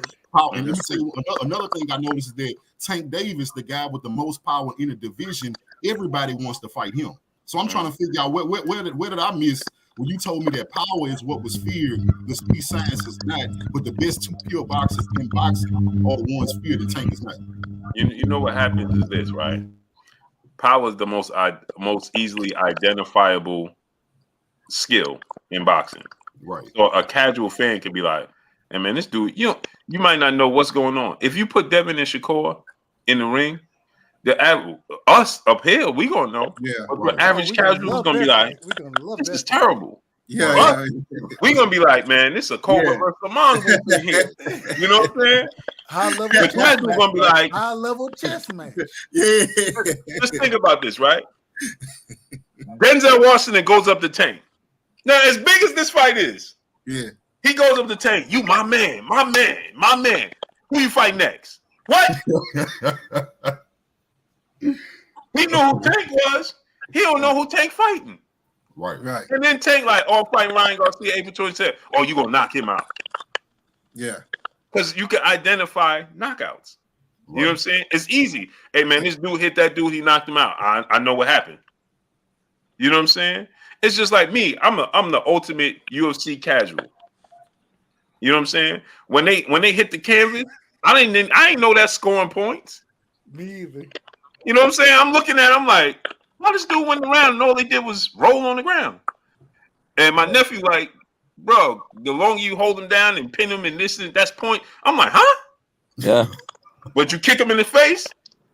Oh, he won. I know what happened. You know what I'm saying? Right. I can identify with that. You know what I'm saying? And that's what happens. Hey, Blue, I think you just now pointed out. I think you just pointed out a very subtle nuance, a difference between people who study and or have been a part of boxing and people who are just casual, who just want to see people get beat the hell up. Right. When you understand boxing to a certain point, you're not looking for the knockout. You're looking for the technique. You're looking at the footwork. You're looking at the hand placement. You're looking at whether they're getting their head off the line, you know what I'm saying, dodging jabs and countering the right way. And I'm more of a casual when it comes to UFC also, but I'm trained in mixed martial arts too. So I understand those subtle nuances when people start booing when they're doing the groundwork. You don't understand how much energy it takes to try to get somebody in a rear naked choke on your back, you know, or try to get out of an arm bar on the ground. It takes a lot of effort to do that. And you get up off the ground, you done burn probably like 5 rounds worth of energy in like 2 minutes. It takes a lot. So casual fans don't understand those nuances. That's why they only want to see the knockout. They don't look for the technical aspect of it. Right. All right. So and that's why they sell Tank the way they sell Tank. Tank is not Tank gets knockouts, no doubt. But Tank is a strategic boxer puncher. He just happened to have the equalizer. But he is not a thudder. He is not a rock'em sock'em robot. He's a strategic boxer who puts you in position to use his power with his mind and his feet. That's how he gets you. He put Leo Santa Cruz in position. And hey, this dude hit me. He can get it hit. Hey, if you watch, how long y'all been telling y'all that Leo Santa Cruz? Did you see what Tank said in All Access? He repeated just what I told y'all all the time. he right before that round, Tank went to the corner and they said, "Hey man, Tank, you got Coach Calvin. Tank, you got to do." He said, "I got him." When he was walking back to the corner, he said, "I got him." He walked back to the corner. He said, "I got him." And why? Because he computed the information he needed. He understood patterns. He know that Leo Santa Cruz is going to repeat the pattern because it's fool's goal.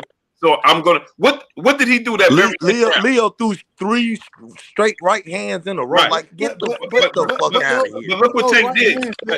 Look how Tank came out. Right. He came out like this, high guard, and walked right to Leo Santa Cruz because he knew that Leo was going to repeat the habit. Exactly. You gotta throw him now. You gotta but throw what Leo didn't realize, was Tank was physically backing him into a corner where he used the ropes as the second fighter in the ring. Blue, who just did that? It's me and the ropes against you because you have nowhere to go. And so Leo Santa Cruz, he threw the first punch and Tank let it land. Blue, who just he threw the second one, Tank let it graze. And what did Leo do? He threw a third one. Shakur just did that 2 nights ago. Okay. But he hit him clean. He got the ultimate equalizer, right? But he got the ultimate mind and foot. I'm not trying to take nothing away from Shakur. Real quick. Hey, Blue, shout out to you, man. Appreciate you allowing me on tonight, man. I'm out for the night. All right, great brother. I'll definitely be back, man. And man, yeah, I appreciate cooking with y'all, man. No doubt, great brother. Dub right side. So that's my thing, like, but what did they sell? The end results. Hey man, Tank knocked out. Look what after the fight, right? King Judah. What did they sell us with the Garcia fight? Man, all they focused on was Tank saying, "I hit him. I didn't even know I hit that hard that he went blind." That's all they talked about. Yep. Right. Hey, Blue, I don't want money on Tank his last 3 fights because the nigga can tell me what round he gonna knock him out in. Come on, y'all. He not Ali.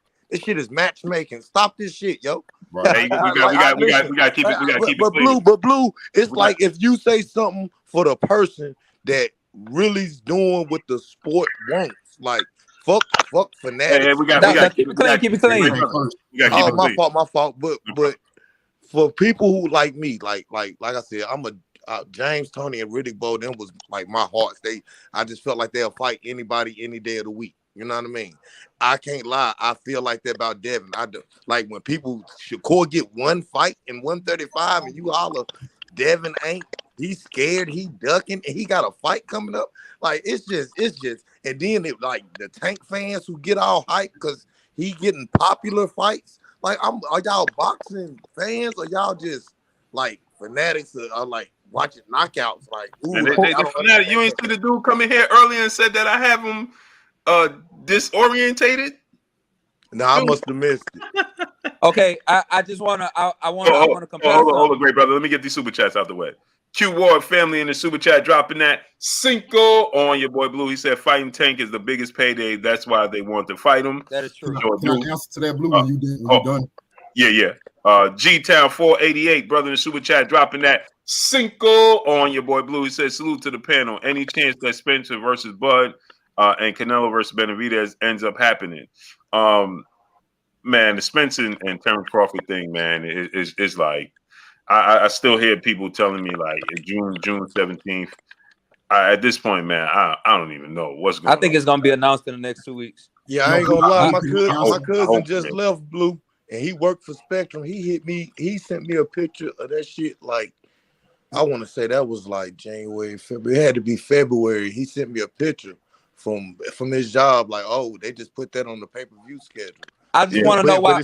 But it didn't have June 17th. It said June to be announced. Why? Yeah, beside it. Why? So it's like much? Spectrum had to know something. Like Spectrum not gonna do it. I called Spectrum Friday.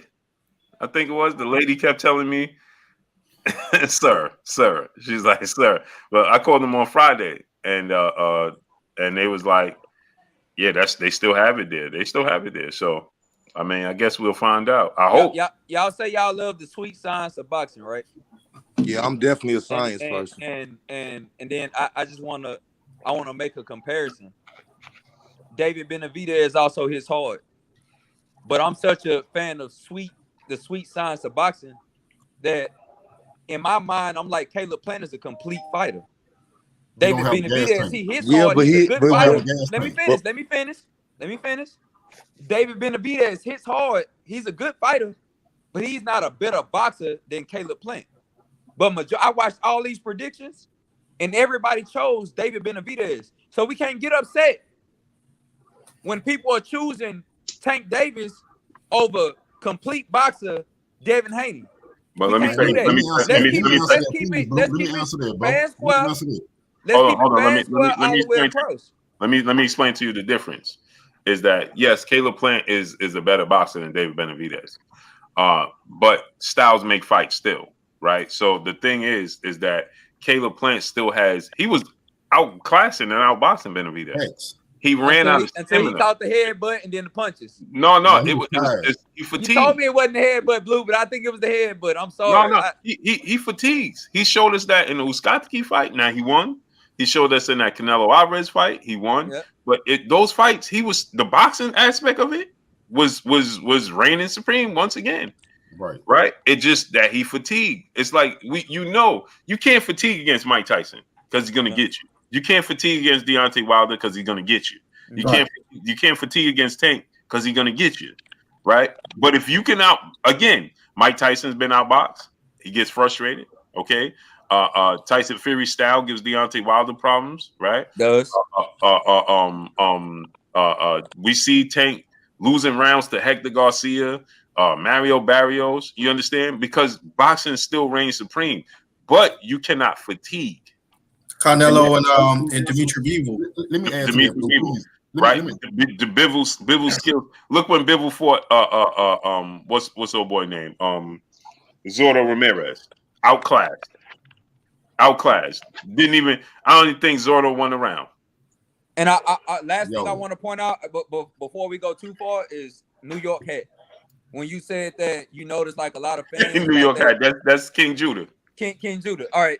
When I forgot exactly what you said, but you were basically you said there's a bunch of fake boxing fans like looking for the knock, or they don't enjoy the sweet sign. I forgot exactly what you said. Let me go ahead and get off what I want to say though. I want to say that the sport has been like this. These fans that you seeing, because when Floyd was doing this years ago, when Floyd was beating guys on points and stuff, like he wasn't even knocking them out. They were saying, "Oh, Floyd ran the whole. He was on his bicycle." They said that about Floyd every fight, and when you watch the replay, all you see is Floyd in a Philly shell, and these guys missing. He's rolling out punches, but these guys that don't know boxing, they all saying, "Oh, Floyd running, Floyd this, Floyd that, blase," because they don't understand boxing. We've been having fans like this. I'm gonna tell you the difference, bro. You're right, but you're not the difference. The difference is during Floyd's time in his reign, the people who claimed they didn't like the sweet science, it was old media and detractors of Floyd Mayweather. Because at one point, even if you go way back to Ali, your Sugar Ray Leonard's, boxing fans love the sweet science. We love the sweet science. It wasn't until Floyd dominated and couldn't be stopped that the notion of if nobody hitting you that you running. So what happened after Floyd's reign? Some of us who not old media, new fans adopted that same rhetoric from what they heard from old media. So now when you have to choose new fighters, because Floyd not fighting no more, Tyson not fighting no more, now you have your picks and choosing between your Crawford, your Errol Spences, your Tank Davis's and your Devin Haney's. The people that don't care for Devin Haney, they're gonna pick up the same rhetoric that they heard old media give Floyd Mayweather. So now they don't know exactly why they don't like Devin Haney, but they know he's similar to Floyd. So they pick up, well, I don't like him because it sounds like we're in agreement. But it's been like that though. I don't know. He's saying what's the origins of it. Guess who else don't get it? Let me say this. Guess who else don't get a lot of knockouts and don't get as much as Devin Haney? Shakur Stevenson. But he doesn't get the hate that Devin Haney gets.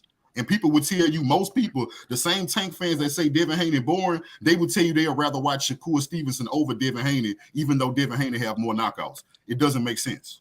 And look at this. Check this out. Devin Haney got more knockouts than Alexander Usyk, who was a cruiserweight and a heavyweight. Nobody say Usyk is boring. Nobody say Usyk can't do this, can't do that. He got more knockouts. He got more knockouts than Lomachenko. But yet Teddy Atlas, I'm getting on Teddy Atlas after this live stream. So Teddy Atlas again tweeted out that Shakur Stevenson is boring. Hey, bro, I saw that. Teddy, you got to come to the front of the congregation, bro. You tripping now. You too well versed in the sport to be doing this, man. You know what I'm saying?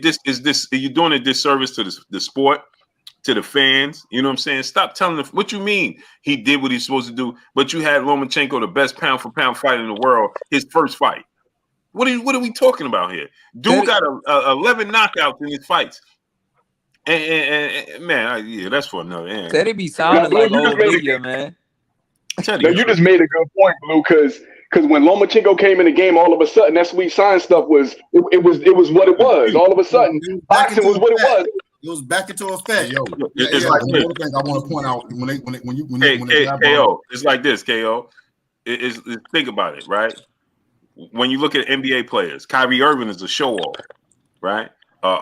These dudes dribbling and show off, but Jason Williams was an anomaly, boy. You know what I'm saying? White Chocolate was out there, boy. He was out there. He couldn't do no wrong, but everybody else doing show off. Right, precise. Yeah, it's Lomachenko do it.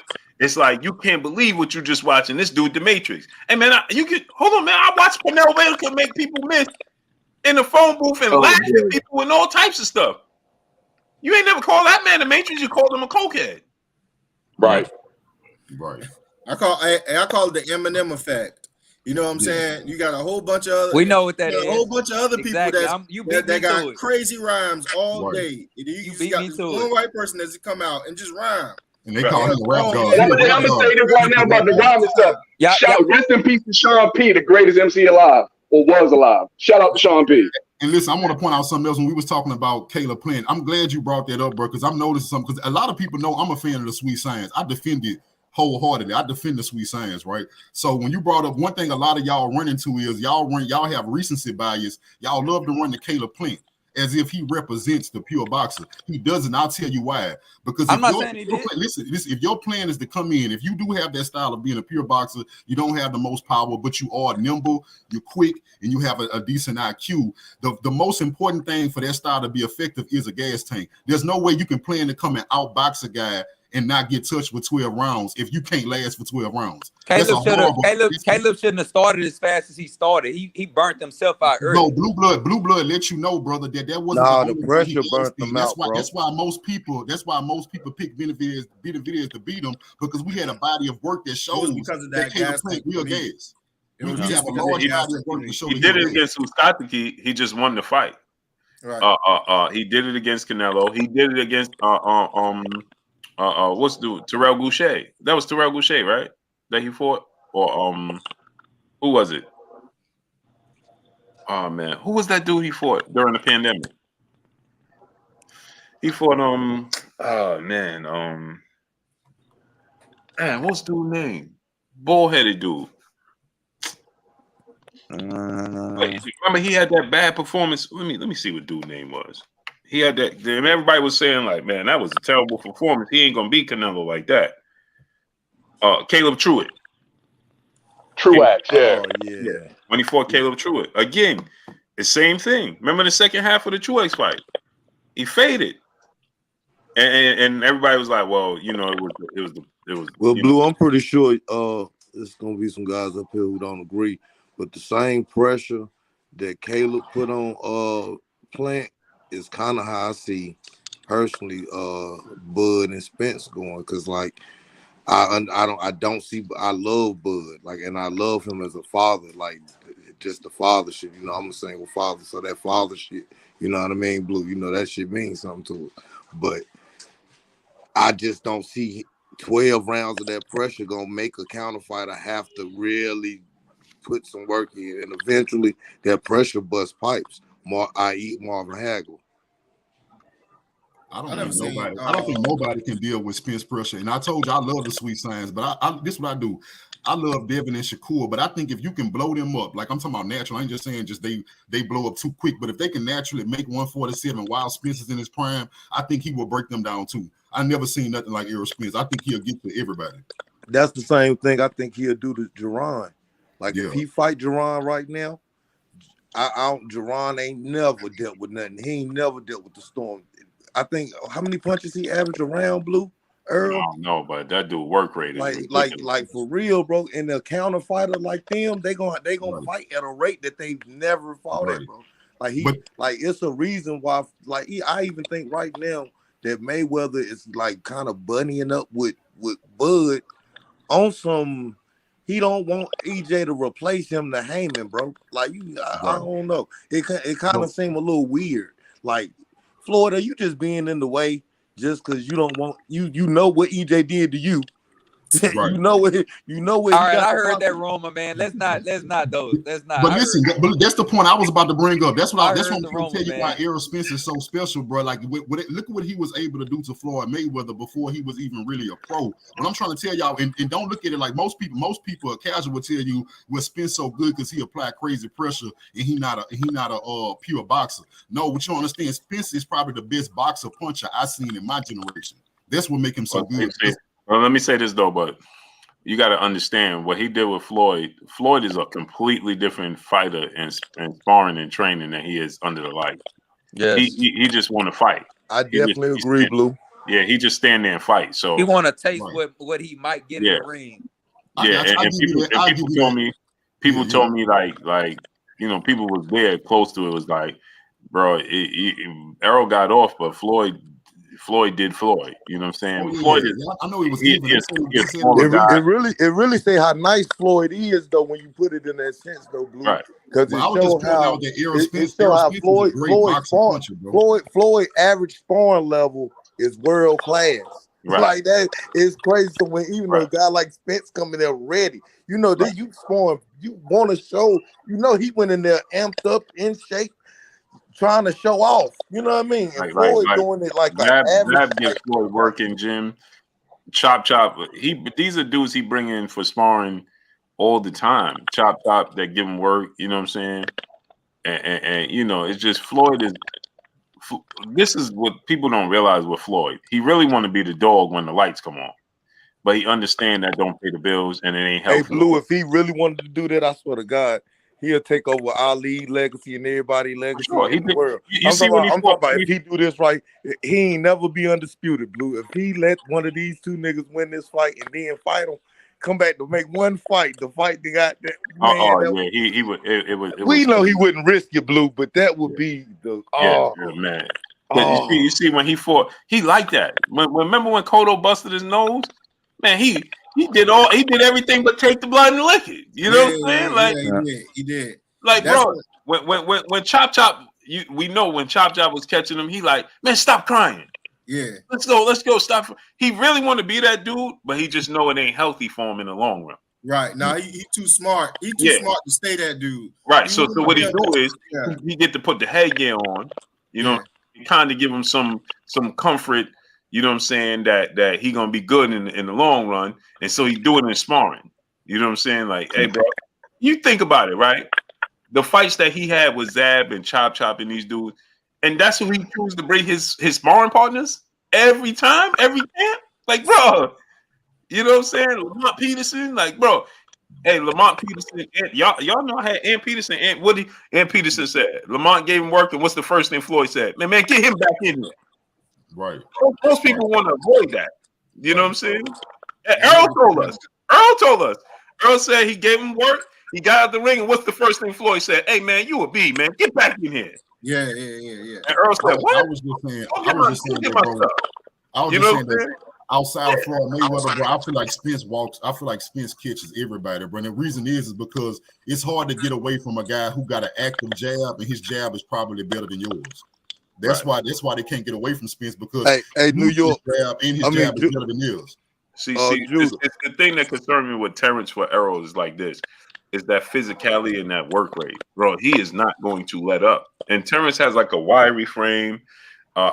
He needs space. You know what I'm saying? When you crowd Terrence Crawford's space, like we've seen this historically, like Igor Kavalaskis, you know what I'm saying, had success on the inside. Sean Porter, you know what I'm saying? When they get on the inside, but Blue, I think that awkwardness did Terrence, and like I said, I got Spence winning that fight, but I think the awkwardness of Terrence is gonna give Spence some trouble them first few rounds. Like I think for as long as it lasts, because rounds, it's gonna be looking. It's for as long as it lasts, because if you ever watch Errol Spence, you watch the Ugas fight. Y'all know I always say Errol gets caught in that no man's land. Yeah. He not all the way in and he not all the way out, right? And he gets caught there. Ugas caught him a couple of times. That's how Ugas knocked out his mouthpiece. That's Terrence's sweet spot. That's Terrence's sweet spot. Right. And that's how Ugas knocked his mouthpiece out. You know what I'm saying? Like Ugas was catching him coming in on the inside. Kell Brook was catching him too. You know what I'm saying? I think what's gonna hurt him though. I think what's gonna hurt Bud though is the fact that Bud like a pit bull. He always trying to bite back, and like Mayweather, Mayweather thinking at all times. He in control at all times, right? And I think that's when Crawford really loses control because he got so much dog in him. I'm about to get off right now. I got one question before we all get out of here. Yeah. Why did okay, so like Devin was just sparring with Terrence Crawford not too long ago. Why did Terrence Crawford just come out and say that Shakur is the best fighter right now? That's thrown me, bro. Like, what's going on? So let me tell you, right? Hey, I was looking at Shakur bouncing around the ring looking like Terrence. So let me tell you, he was bouncing around the ring just like Terrence. I'm gonna drop a little jewel that little birdie told me, but they ain't never sparred. Yeah, that's what I'm saying. That's what I thought. Terrence and Devin ain't never sparred. That just threw me out, Blue, because they seen buddy not too long going. It just they got some. They got something. Right. You gotta understand too. Terrence is closer to Shakur than he is to Devin. Yeah. They didn't spar hundreds of times. Terrence is Terrence. He's one of those ones that you can tell he one of them people that just love sport. He love competitive. You know what I'm saying? So he try to help out anybody he possibly can. That's how he is. So y'all have noticed the size being picked up, right? You see, Tank is over with Spence, kinda. I guess they PVC boys. And then you got Devin need to go over there too. Well, don't forget, Tank said that he wanted to knock out Terrence Crawford. Yeah, that's what I'm saying. Like, you got all this going on, and then you got Keyshawn under Shakur, and then you got Terrence over there. But it's kind of confusing. I will have to admit, now that I'm saying all this out loud, it's like, damn, Devin Haney is kind of by himself. Right. Yeah. Hey, Shakur neutral though. Shakur neutral with Terrence Crawford and Spence. He neutral. Yeah.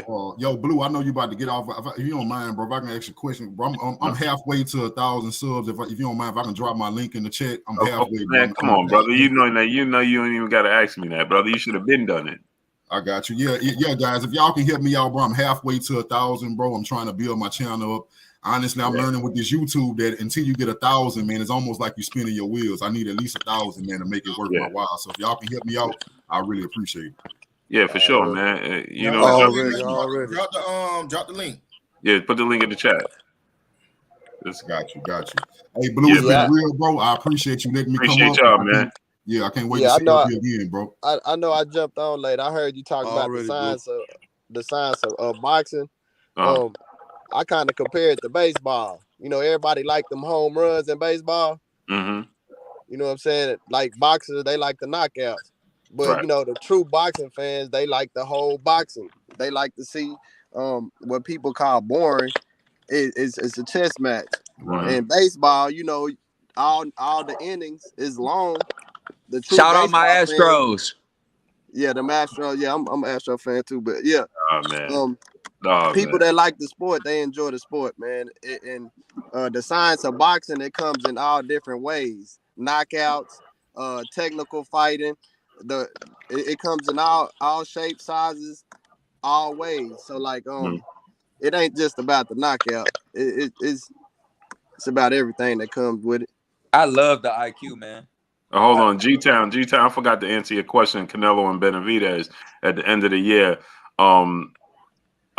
It can happen, but Canelo is fixated on fighting Bivol, man. He can't let that loss go, man.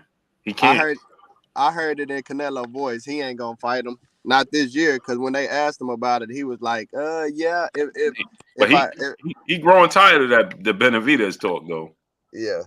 He grew tired of it, man. He just that Bivol loss, he can't stomach it, man. Correct me if I'm wrong, but I feel like if he fights Bivol again and he loses to Benavidez. I think he needs to go ahead and get Benavidez out the way. He might not even fight no more. Yeah. That might. That's what I'm serious, bro. That you can see it's clearly bothering him, man. It's bothering him, man. He can't. He's like, y'all think I'm joking. Go back and watch when Shane Mosley lost to Vernon Forrest and just couldn't get over the hump. Like that mentally bothered Shane Mosley, man. He was never the same. Yeah.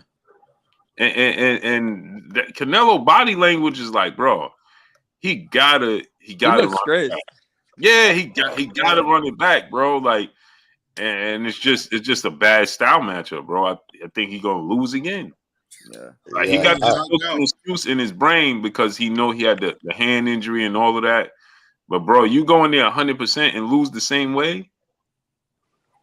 It could be even worse, Blue. He can't get knocked out. Yeah, that's what I'm saying. Like, bro, he go in there and Bivol talking crazy right now. He like, bro, let's fight at 168. You know, yeah, he talking real spicy. Yeah, he talking spicy. Yeah, he like, bro, let's if he come. fights Bivol right now and he loses, he just need to go on and fight Benavidez. I don't think Bivol is an option for him. I think if I'm Canelo, I'm fighting Benavidez because I think he's gonna beat Benavidez. Yeah, I'm fighting Benavidez first. Yeah, fight Benavidez in September. Yeah, get your feet back underneath you. You know what I'm saying? And then go on the Bivol fight. You know what I mean? But this John Ryder and Triple G fight, that didn't cut it. That ain't enough, bro. That ain't enough momentum. Hey, I want to see him go right back at Dimitri Bivol, man. I ain't trying to see that. Because you don't want to see him box no more. Alan Mattis, brother in the super chat, dropping that. That's what he talking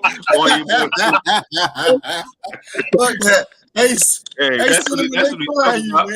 He said Bud got no stamina issues. He gets stronger as it goes. Bud is a threat to anyone, including Errol Spence Jr. If Bud rock Spence like Porter, EJ won't recover. I like that. Yeah, for sure. If Terrence gets you hurt, yeah, he gonna go. Boston True Serum was good. Darius Gill, y'all brother in super chat. It's Southpaw on Southpaw equal inside fight. Errol Spence wins. Yeah, those two good points. But hey, bro, I wanted to say this. Angles, Terrence My bad, Blue. Different angle. No, it's all good. Go ahead, great brother. Now I was gonna say, there's something about, how can I say this? That the triangle theory doesn't work. You can say that if EJ get hit by the same shot that Sean Porter got hit with, you could say that because it happened to Sean Porter. But when was the last time Errol Spence actually went down to a knee from a good shot? Right.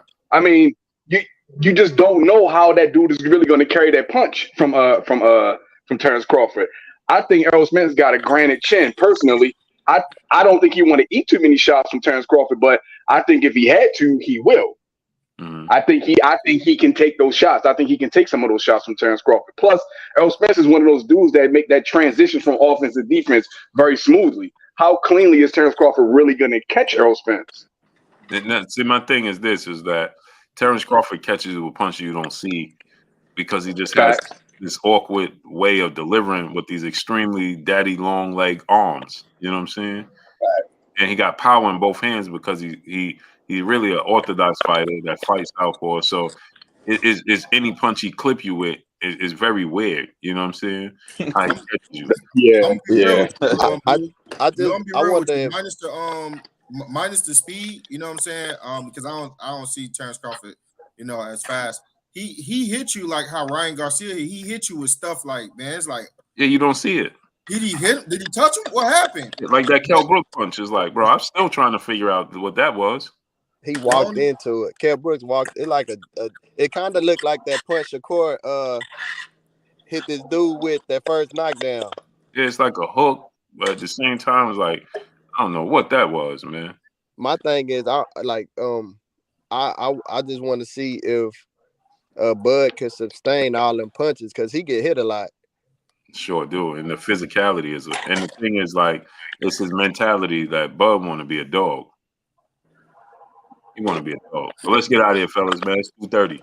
All right, Blue. I got in here late tonight, man. I was out eating sushi and drinking sake earlier, man. You see, he living a good life. You see what I'm saying? You know what I mean? See, dude over there living a good life. You know was what I hot, mean? man. I had to go All right, enjoy y'all myself, take care, man. fellas. I'm bringing a slingshot out tomorrow. I gotta go to bed early. I'm going to pick up the sling in the morning, man. That's You know what what's I mean? It's All right, sling man. I season. appreciate y'all letting me in here, All bro. right. Always good to be on the floor with You you. already. Tomorrow we back. Armstrong, my boy, my Much new love. boy. Hey man, Back it's at it. always love for occasion, man. You know what's up, man. Always, man. We All back right, at y'all. it, man. Hey, yo, Hey, don't. Hey, nice for to be a occasion, part of the panel, fellas. Hey, man, for make sure occasion, KOSD, man. Make sure you come back tomorrow, man. Yeah, I'll be at work tomorrow night too. I work the night shift, so yeah, if you want this around this time, I'm on it. I'll be starting probably. Man, I'm always late, man. Let me not give you a Oh, and time. look, I had to tell you, bro. The first official boxing trainer I had was Mac Lewis down in Baltimore, bro. That was the first official trainer I had, and Mac Lewis would not let me in his gym if I did not know how to throw a proper jab. So I got all respect for them sharp laser jabs, bro. Devin Haney, Shakur Stevens, I got all the respect in the world. But I'm from B-More, bro. Tank is my guy. Right. But I'm not going to debate anybody on who's going to win. Yeah. Let's make it happen. Tomorrow we back at it, man. All right, man. Yes, sir. Cool deal, man. Peace out, fellas. Bless it.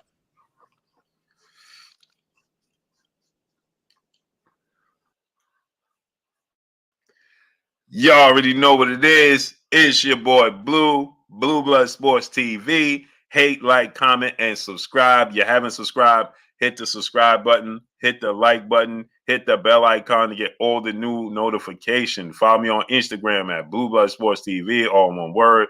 You already know what it is. Shout out to the entire LDBC. Shouts out to Black Media Row. Make sure you like and share the video. Mercedes Berry, peace, blessings, queen. How you doing today? Dahlia Antoinette, peace and blessings to you, queen. How you feeling? I see you tomorrow. Alan Maddox, Mike Lee, Grimmy Taylor, salute. Blessings to each and every one of y'all. Appreciate y'all. See y'all tomorrow. Peace.